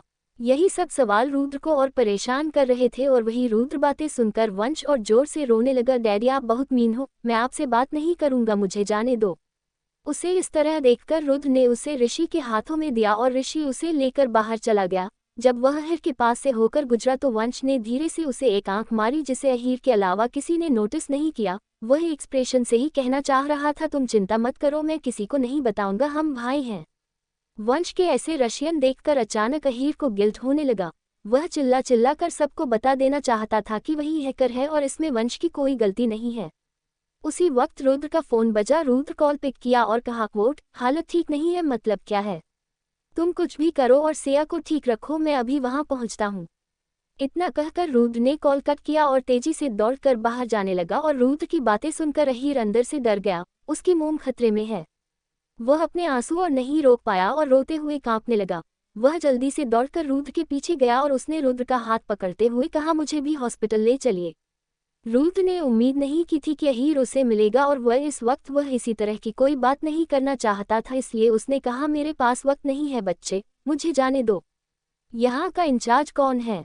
टीचर कहाँ है? इस बच्चे को वापस लेकर जाओ। सिया के एक्सीडेंट और वंश के ड्रामा क्रिएट करने की वजह से रुद्र का मूड पहले ही बहुत खराब था। अगर नॉर्मल हालात होते तो कोई बच्चा तो छोड़ो, रुद्र को ऐसे देखकर कोई बड़ा इंसान भी डर जाता, लेकिन अहिर थोड़ा सा भी नहीं डरा। उसके अलावा उसने अपने पकड़ रूप के हाथ पैर मजबूत कर दी और डिमांड करने लगा, मुझे हॉस्पिटल लेकर चलिए। इस वक्त रुद्र को लगा अहिर बिल्कुल उसके जैसा है, लेकिन उसने ये ख्याल छटक दिया कि वह जरूर पागल हो गया है। वह अपना हाथ छुड़ा लेना चाहता था, लेकिन अहिर की पकड़ बहुत मजबूत थी, इसीलिए रुद्र ने टाइम वेस्ट ना करते हुए उसे भी अपनी साथ गाड़ी में बैठा लिया, क्योंकि उसे कनक की बहुत ज्यादा चिंता हो रही थी। रुद्र ने फुल स्पीड में गाड़ी चलाई और सारे रेड लाइट्स को क्रॉस करते हुए थोड़ी देर में ही हॉस्पिटल पहुंच गया। होटल में जब पायल ने रुद्र और अहिर को एक साथ आते हुए देखा तो वह पैनिक करने लगी। इस सिचुएशन से कैसे डील करना है उसे समझ नहीं आ रहा था। उसे समझ नहीं आ रहा था कि यह सिर्फ एक इत्तेफाक है या फिर रुद्र ने कुछ किया है, लेकिन उसके मुकाबले अहिर काफी शांत था। उसने आकर उससे कहा, हेलो पायल मैम।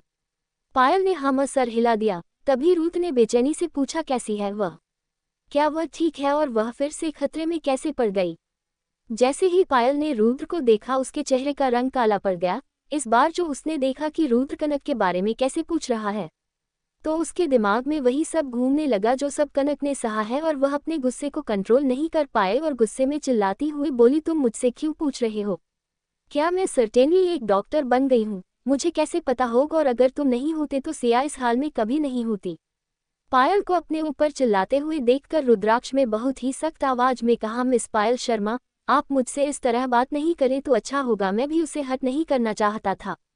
इस वक्त रुद्र का मूड बहुत खराब था, लेकिन जबकि पायल सिया की फ्रेंड थी तो वह अपने गुस्से को कंट्रोल करने की कोशिश कर रहा था, लेकिन पायल ने उसकी धमकी पर बिल्कुल ध्यान नहीं दिया और कोल्डली कहा, तुम उसे हर्ट नहीं करना चाहते? वाह, कितनी ज्यादा अच्छी बात है। अगर तुम ऐसा चाहते तो शायद सिया भी बड़ी सी आग में जलकर मर चुकी होती, जैसे 5 साल पहले कनक मरी थी। पायल शर्मा, रुद्राक्ष गुस्से में चिल्लाया। उसकी आंखें पूरी तरह से लाल हो गई थी और वह इस वक्त एक जख्मी शेर की तरह लग रहा था। पूरी दिल्ली शहर जानता था कि कनक का नाम रुद्र के लिए कितने मायने रखता था, और पायल के अलावा किसी में हिम्मत नहीं थी कि वह रुद्र के सामने कनक या फिर उस हादसे का जिक्र करे। गलती से ही सही, मगर पायल ने रुद्र के सेल्फ कंट्रोल को चैलेंज कर दिया था। जब अहिर ने देखा कि रुद्र बहुत गुस्से में है और पायल कोई नुकसान पहुंचा सकता है, तो उसने बिना किसी रिएक्शन लिए कहा, मॉम को फ्लोरोसिस से एलर्जी है क्या? रुद्र ने साफ साफ नहीं सुना कि अहिर ने सिया को क्या कहा, मगर उसने एक वर्ड सुना था और वह था एलर्जी।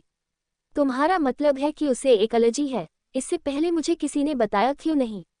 उसे कभी इस बारे में पता नहीं था कि कनक को किसी चीज से एलर्जी है। उसे सिर्फ इतना याद था कि कनक बहुत मुश्किल से ही बीमार पड़ती थी, और अगर गलती से भी उसे हो भी जाए तो वह खुद को एक रूम में बंद कर लेती थी और बहुत ही मुश्किल से इंजेक्शन है से दवाएं लिया करती थी। पास में उसे हमेशा यही लगता था कि कनक ये सब उसका अटेंशन पाने के लिए कर रही थी, इसलिए वह हमेशा इग्नोर कर देता है। लेकिन कुछ टाइम के बाद उसे उसकी चिंता होने लगी, इसलिए वह हमेशा ही घर के नौकरों से कहकर उसका ख्याल रखवाता था। वह और उसकी पत्नी कनक 3 साल तक साथ रहे थे। एक हस्बैंड होने के नाते उसे ये भी पता नहीं है कि उसकी वाइफ को किसी तरह की एलर्जी है। इस वक्त रुद्र के दिमाग में फ्रस्ट्रेशन, रिग्रेट और गुस्सा एक साथ बहुत सारे इमोशन घूम रहे थे। उसे ऐसा लग रहा था जैसे कोई इसका सीना चीरकर उसका दिल निकाल रहा हो, लेकिन उसे ऐसे देखकर भी पायल को उसके ऊपर बिल्कुल दया नहीं आई। हमें तुम्हें क्यों बताना चाहिए था, और सिया के एलर्जी रिएक्शन से तुम्हें क्या लेना देना है? तुम्हें क्या लगता है तुम कौन हो उसके? मिस पायल शर्मा, मुझे लगता है कि आपको चुप हो जाना चाहिए, वरना मैं आपको और बर्दाश्त नहीं कर पाऊंगा। ओह, तो मुझे बर्दाश्त नहीं कर पाओगे तो क्या करोगे? मुझे अपने पावर से मुझे भी चोट पहुंचाओगे, जैसे तुमने कनक के साथ किया था। पायल अपना गुस्सा छुपाने की बिल्कुल भी कोशिश नहीं कर रही थी। जब जब उसे यह ख्याल आता कि पिछले 5 सालों में कनक में कितना दुख सहा है, तो वह सामने खड़े आदमी के टुकड़े टुकड़े कर देना चाहती थी। रुद्र की आंखें गुस्से से चल रही थी। वह एक कदम आगे आया और उसने कहा, क्या तुम मुझे चैलेंज कर रही हो? बस बहुत हो गया, आप दोनों को लड़ना है तो कहीं और जाकर लड़िए, है यहाँ पर नहीं। अचानक से हीर ने बहुत तेज आवाज में चिल्लाते हुए कहा। हीर की आवाज सुनकर पायल को एहसास हुआ कि हीर वहाँ है, और इस बात का एहसास है वह थोड़ा उदास हो गई। लेकिन रुद्र हैरान हो गया। ये सच था कि एक छोटा सा 4 साल का बच्चा उसके ऊपर चिल्ला रहा था, लेकिन इस समय उसे हीर के बारे में सोचने से ज्यादा कनक की चिंता हो रही थी। ठीक उसी समय डॉक्टर ने ऑपरेटिंग रूम का दरवाजा फिर खोला और बाहर आए। डॉक्टर, वह कैसी है? रुद्र एक कदम आया और उसने डॉक्टर से पूछा। रुद्र को इतना नर्वस देखकर डॉक्टर भी अपने आप डर गए। सर आई एम सॉरी, हमें पता नहीं था कि मिस मल्होत्रा को किसी तरह की ड्रग एलर्जी है और हमसे गलती हो गई, लेकिन किस्मत अच्छी थी कि हमें टाइम पर पता चल गया और वह खतरे से बाहर है। लेकिन वह बहुत कमज़ोर है, उन्हें आराम की ज़रूरत है, वह अभी तक होश में नहीं आई है, मुझसे गलती हो गई। अपनी माफ़ी को बचा कर रखो, मुझे पैसे की कोई चिंता नहीं है, आप अपना बेस्ट मेडिसिन ट्रीटमेंट डॉक्टर को यूज़ कीजिए और उसे बचाया और ठीक कीजिए। ओके सर, मैं समझ गया। उसके बाद कनक को फिर नॉर्मल वार्ड में शिफ्ट किया गया। रुद्र कनक के पास जाकर उसे चेक करना चाहता था, लेकिन पायल ने उसे बीच में ही रोक दिया। अहीर कनक के बेड के पास गया और उसके छोटे से स्टूल पर चढ़कर उसने कनक का हाथ पकड़कर कहा, मॉम, मैं यही हूँ, मुझे नहीं पता क्या आप मुझे सुन सकते हो या नहीं, मगर आप प्लीज़ जल्दी ठीक हो जाओ, मैं बहुत डर गया था। रुद्र जो दरवाजे के पास ही खड़ा होकर पायल को साइड में हटाकर आगे जाने की कोशिश कर रहा था, लेकिन जैसे ही उसने अहीर की बातें सुनी वो रुक गया, उसका दिमाग एक पल के लिए सुन्न हो गया। उसने मन ही मन कहा, ये बदमाश बच्चा उसे क्या कह रहा था। मोम, क्या ये सचमुच कनक का बेटा है? रुद्र ने जल्दी से पायल को साइड में धक्का दिया और आगे आते हुए पूछा, बच्चे तुमने अभी अभी उसे क्या कहा? वह नर्वस होकर अहीर को देख रहा था। तभी रुद्र को ख्याल आया कि एक और कनक दोनों का ही सरनेम मल्होत्रा है, और जब उसने पास से जाकर अहीर को देखा तो उसे एहसास हुआ कि अहीर की कुछ फीचर्स कनक से बहुत मिलते जुलते हैं, मगर अहीर का चेहरा कनक के पुराने चेहरे से मिलता जुलता है, ना कि सिया के नए चेहरे से, इसलिए पहली बार में उनके बीच कनेक्शन नहीं जोड़ पाया। अगर वह सचमुच कनक का बेटा है और उसकी उम्र 4 साल है तो क्या ऐसा हो सकता है कि वह उसका बेटा हो? ये सोच रही रुद्र के दिल की धड़कन तेज हो गई। उसने फिर पूछा, बच्चे मुझे बताओ, अभी अभी तुमने इन्हें क्या कहा? रुद्र ने यह बात नोटिस नहीं की थी, उसकी आवाज़ काँप रही थी।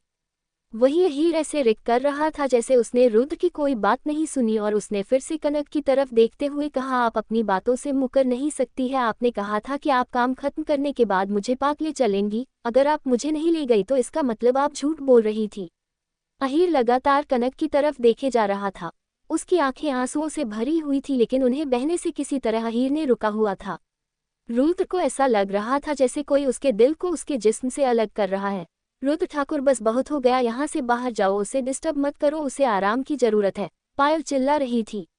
मगर वह अंदर ही अंदर बहुत डरी हुई थी, इस बात का डर कि रुद्र को कुछ पता चल जाएगा। उसे नहीं पता था कि अहीर को कनक यहाँ किस लिए लेकर आए है, लेकिन उसे इतना जरूर लग रहा था कि अगर रुद्र को पता चल गया कि अहीर उसका बेटा है तो वह कनक के प्लान के लिए अच्छा नहीं होगा।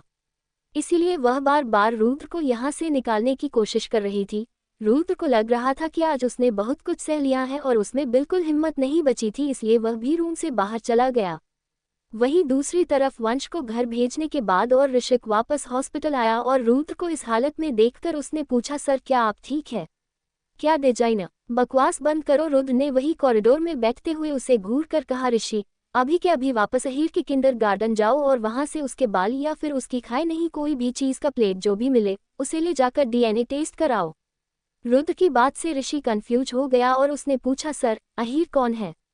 शायद मेरा बेटा। रुद्र की बातें सुनकर ऋषि डर गया, उसे लगा कि उसके बॉस पागल हो गया है, लेकिन उसने यह बात अपने मुंह से नहीं निकाली और रुद्र की तरफ देखती हुए कंफ्यूजन में पूछा, सर कंपनी बहुत बुरी हालत में है, अगर डिजाइनर से आप ठीक है तो क्या आप कंपनी वापस जाकर सारे सिचुएशन पर चार्ज अपने हाथों में लेंगे? मैं अभी कहीं नहीं जाने वाला, मैं यही रहूंगा, अगर मेरे ना जाने से कंपनी बर्बाद हो जाती है तो तुम लोग किस काम आओगे? मैं इतने सारे लोगों को पैसे क्यों देता हूँ जब सब कुछ मुझे ही संभालना पड़ेगा? तो रुद्र की बात सही थी, ऋषि उसकी बात का कोई जवाब नहीं दे पाया।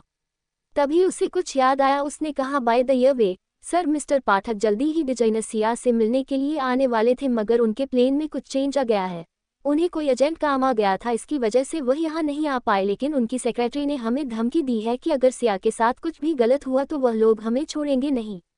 ऋषि को भले ही उन लोगों की बातें सुनकर गुस्सा आ रहा था, लेकिन वह यूनाइटेड स्टेट में अनिरुद्ध पाठक का जो इन्फ्लुएंस था उसे नजरअंदाज भी नहीं कर सकता था। रुद्र ने उसे देखा और हाथ के इशारे से उसे जाने के लिए कह दिया। इस वक्त रुद्र का दिमाग पूरी तरह से अलग अलग दिशाओं में घूम रहा था। अचानक से उसके दिमाग में कनक की पल पहले वाली प्रेगनेंसी रिपोर्ट घूमने लगी और वह सारे सीन, और जब कनक प्रेग्नेंट होने के लिए क्या कुछ नहीं करती थी। सच्चाई तो यही थी कि जब उसे पता चला था कि कनक उसके बच्चे की मां बनने वाली है तो वह खुशी से पागल हो गया था, मगर वह कनक के साथ हमेशा ही इतना रूड बिहेव करता था कि उसे समझ में नहीं आया कि अपनी खुशी करना के सामने कैसे जाहिर करें। उस दिन कनक को हॉस्पिटल से घर भेजने के बाद उसने तो अपनी कंपनी के शेयर्स भी सोच लिए थे कि कितने उस बच्चे के नाम करने हैं। भले ही वह लड़का हो या लड़की, वह उसे सब कुछ देगा। लेकिन उस वक्त प्रिया भी ठाकुर परिवार के बच्चे के साथ प्रेग्नेंट थी।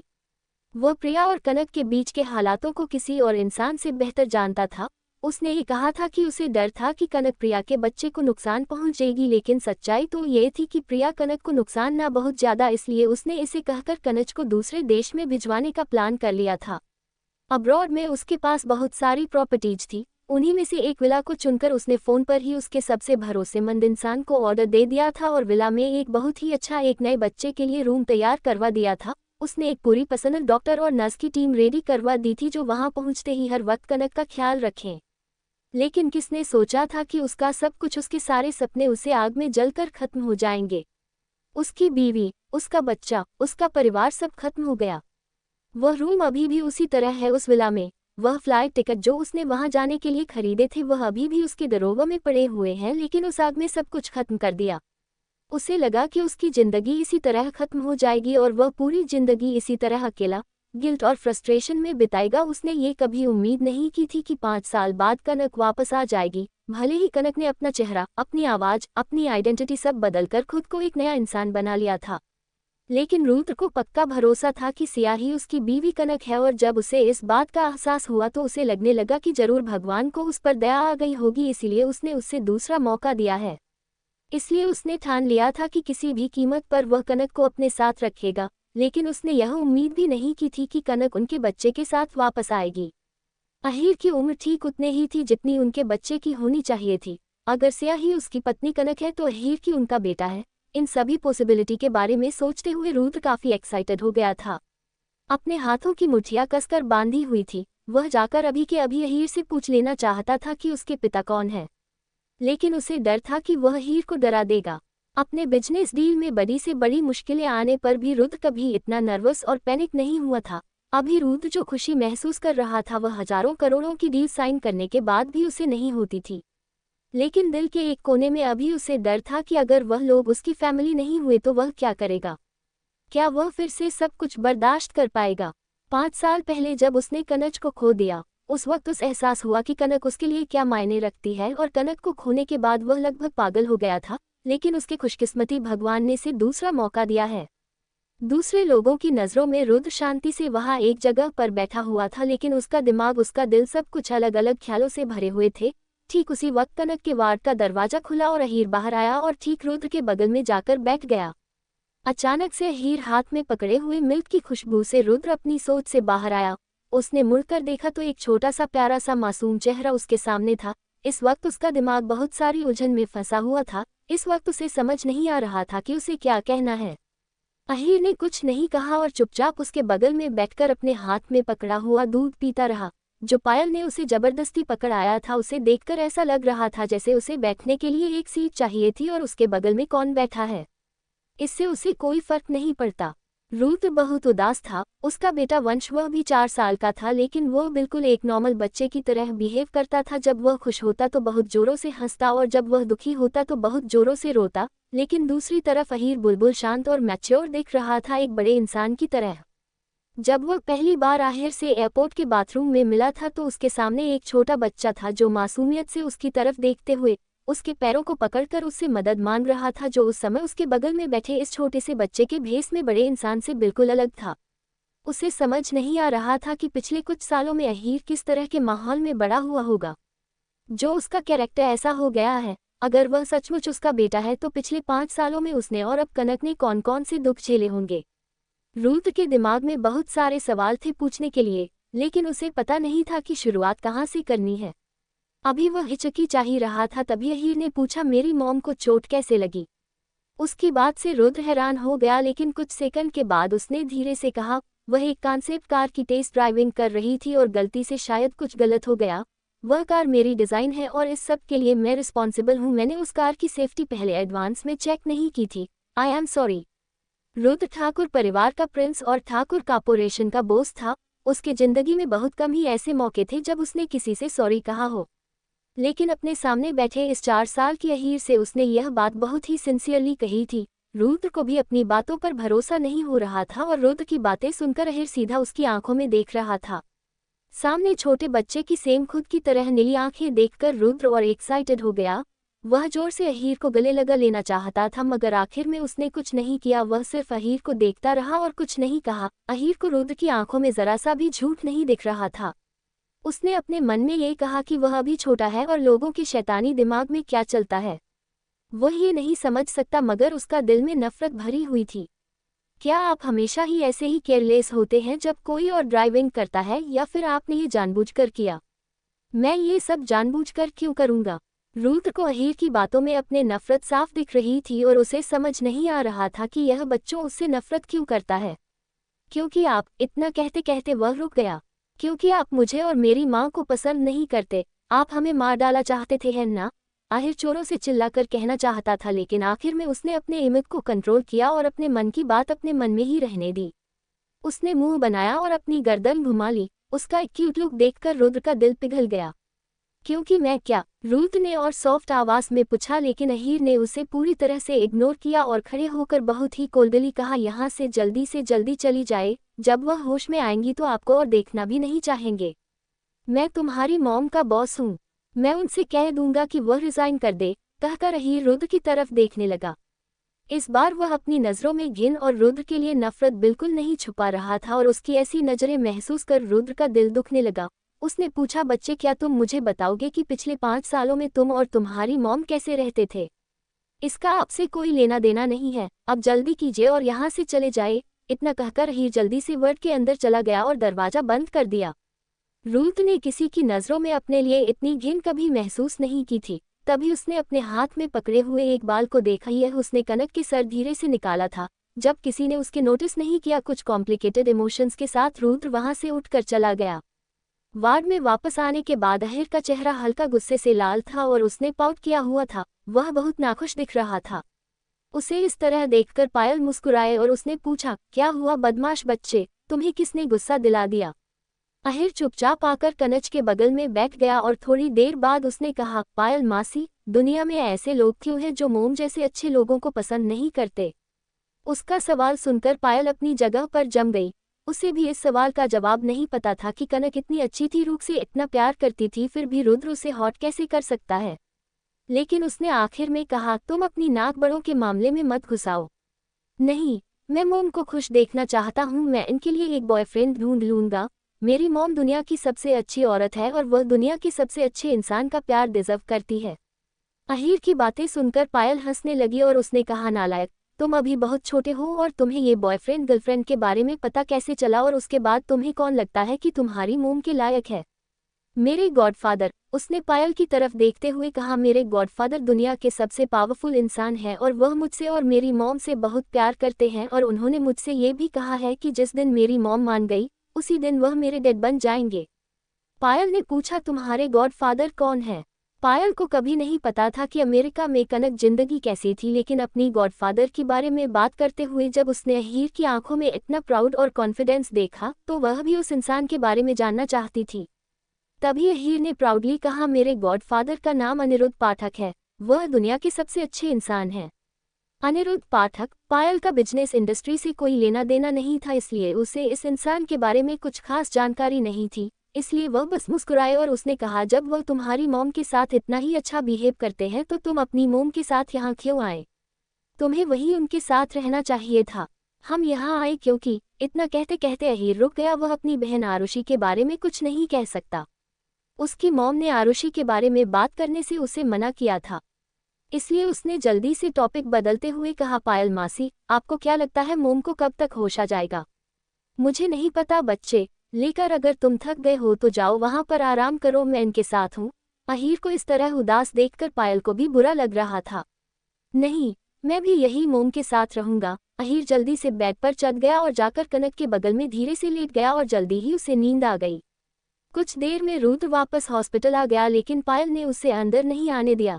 तभी उसे ऋषि का एक मैसेज आया कि उसे एक्सप्लोर हुई कार का चेक करने पर कुछ पता चला है, तो रुद्र जल्दी से वापस चला गया और ऋषि ने कहा, सर, किसी ने जानबूझकर कार के ब्रेक के साथ छेड़खानी की है। जिसने भी ये किया वह बहुत ही सावधानी से कर रहा था, इसलिए किसी ने नोटिस नहीं किया है। सिया के ड्राइविंग करते वक्त ब्रेक टूटे हुए थे, इसलिए एक्सीडेंट हुआ। ऋषि की बात सुनते ही रुद्र के एक्सप्रेशन बहुत ही ज्यादा कोल्ड हो गए। किसी भी कीमत पर पता लगाओ कि यह किसने किया है। जरूर सर, मैं कर दूंगा। उसने जल्दी से हाँ में सिर हिलाया, लेकिन फिर धीरे से बोला, सर मैं वंश बाबा को वापस ले आया हूँ, लेकिन मुझे लगता है कि मिस प्रिया ने बस बाबा को बहुत बुरी तरह मारा है। वह बहुत रो रहे थे, क्या आप उन्हें देखना जाना चाहेंगे? उसकी बात सुनते ही रुद्र के भौहें आपस में सिकुड़ गई और उसने पूछा, क्या उसने अभी भी नहीं बताया कि उसके पहले कंप्यूटर रूम में कौन था? नहीं सर, बाबा अभी भी कह रहे हैं कि वहां पर अकेले ही थे, शायद हमसे कोई गलती हुई है। ऋषि ने वंश को अपने सामने बड़ा होते हुए देखा था और इस तरह वंश को रोता हुआ देखकर वह काफी उदास महसूस कर रहा था। जब रुद्र ने सुना कि प्रिया ने वंश को मारा है तो उसे भी काफी गुस्सा आया, इसलिए उसने एक गहरी सांस छोड़ी और कहा, जाकर प्रिया को कहो कि वह वंश को कुछ नहीं कर सकती। अगर वंश को खरोच भी आई तो मैं उसे छोड़ूंगा नहीं। हाँ सर, मैं अभी कह देता हूँ। मुझे पता है कि आप वंश बाबा से बहुत प्यार करते हो, तो क्या हम उन्हें देखने वापस चले? अभी नहीं, मुझे अभी और काम है। इतना कहकर रुद्र वहां से चला गया। ऋषि रुद्र को वहां से जाता हूँ देखता रहा। वह अपने बॉस को समझ नहीं पा रहा था। पिछले 5 सालों में रुद्र को किसी की फिक्र थी तो वह था उसका बिजनेस और वंश, लेकिन अभी इस वक्त हो क्या रहा है? रुद्र कहीं और नहीं गया बल्कि उस वेयरहाउस के पास गया जहां कार ब्लास्ट हुई थी। उस एक्सप्लोजन ने सब कुछ जलाकर राख कर दिया था, लेकिन उसे एक छोटा सा सबूत सीट के अंदर मिला, एक आधी जली हुई लिपस्टिक। उस लिपस्टिक के कलर से पता चल रहा था कि वह कनक का नहीं है, तो ये किसका हो सकता है? क्या यह उस इंसान का हो सकता है जिसने कार के ब्रेक फेल किए? उसने उस लिपस्टिक को जल्दी से इन्वेस्टिगेशन के लिए भेज दिया, क्योंकि वह एक बहुत ही महंगी और कस्टम मेड ब्रांड की थी, तो आसानी से उसे पता लगाया जा सकता था कि यह किसने खरीदा था। इन सब के लिए रुद्र अभी भी खुद को माफ नहीं कर पा रहा था, तो वह कैसे उस इंसान को जाने देता जो इस सब के पीछे था। पूरी रात ऐसे ही बीत गई। अगले दिन सुबह सुबह ही रुद्र बहुत ही हेल्दी ब्रेक फेस के साथ हॉस्पिटल पहुंच गया। वही वार्ड के अंदर जब पायल ने देखा कि अहीर और कनक अभी भी सो रहे हैं, तो वह नाश्ता लेने के लिए बाहर चली गई और जब रुद्र आया तो वार्ड में कोई नहीं था। बेड पर सो रहे 2 लोगों की तरफ देखते हुए अचानक से रुद्र के दिल में एक अलग गर्माहट महसूस हुई। उसे हमेशा ही अपना ये सपना अधूरा ही लगता था, उसे कभी नहीं लगा था कि उसका सपना पूरा होगा। वह जल्दी से कनक के बेड के पास गया और नाश्ता टेबल पर रखने लगा। तभी उसे एहसास हुआ कि कोई उसके कपड़ों को खींच रहा है। उसने मुड़कर देखा तो कनक की आंखें खुली हुई थी। वह कुछ बोलना चाहती थी, लेकिन गला सूखा होने की वजह से कुछ बोल नहीं पाई। तुम उठ गई, क्या तुम्हें पानी चाहिए? रुको, मैं अभी डॉक्टर को बुलाता हूँ। रुद्र ने जल्दी से नर्स को बुलाने के लिए बेल दबा दी और उसके वहीं रखा हल्का गर्म पानी एक गिलास में डालकर धीरे धीरे कनक को उठाकर उसे पिलाने लगा। पानी पिलाते हुए उसने कहा, तुम अभी भी होश में आए हो, ज्यादा पानी मत पियो जब तक डॉक्टर तुम्हें पूरी तरह से एग्जामिन नहीं कर लेते। रुद्र इतनी सॉफ्ट आवाज में कनक से बात कर रहा था कि कनक को लगने लगा कि वह कोई सपना देख रही है। तभी डॉक्टर और नर्स की आवाज आने से अहीर की नींद खुल गई और उसमें जब कनक होश में देखा तो प्यार से कहा, मॉम। उसकी आवाज सुनकर कनक अपने होश में वापस आए और उसने खुद को ही मन डांट लगाए। वह क्या सोच रही थी? क्या इस एक्सीडेंट में उसका दिमाग डैमेज कर दिया है? रुद्र सबके साथ अच्छा हो सकता है सिवाय उसके। अगर उसका चेहरा पहले की तरह ही होता तो वह कभी भी उससे इतने प्यार से बात नहीं कर सकता था। यही सब सोचकर कनक ने पूरी तरह से रुद्र को इग्नोर किया और मुस्कुराकर अहीर को देखा। अहीर जल्दी से कनक के गले लग गया और उसने कहा, मॉम, आपने मुझे बहुत डरा दिया था। अचानक से अहीर के आंखों से आंसू बहने लगे। ऐसा लग रहा था जैसे अहीर ने जिन इमोशंस को बांध रखा था वह अब बाहर निकलने लगे हैं। कनक हर इंसान से बेहतर अहीर को जानती थी। वह जानती थी कि अहीर की सचमुच काफी डर गया था। भले ही उसने अहीर को आरुषि के मामलों से दूर रखने की कोशिश की है, लेकिन इतनी छोटी सी उम्र में भी अहीर ने कई बार अपनी छोटी सी बहन को जिंदगी और मौत से लड़ते हुए देखा था। आरुषि उसकी जुड़वा बहन थी, उन दोनों के बीच एक अलग से कनेक्शन था और उसके अलावा अहीर के लिए उसकी बहन के बाद उसकी मॉम जो उसकी पूरी दुनिया थी। और अपनी मॉम को इस तरह हॉस्पिटल बेड पर बेहोश देखकर और 4 साल का बच्चा कैसे नहीं डरता। To be continued.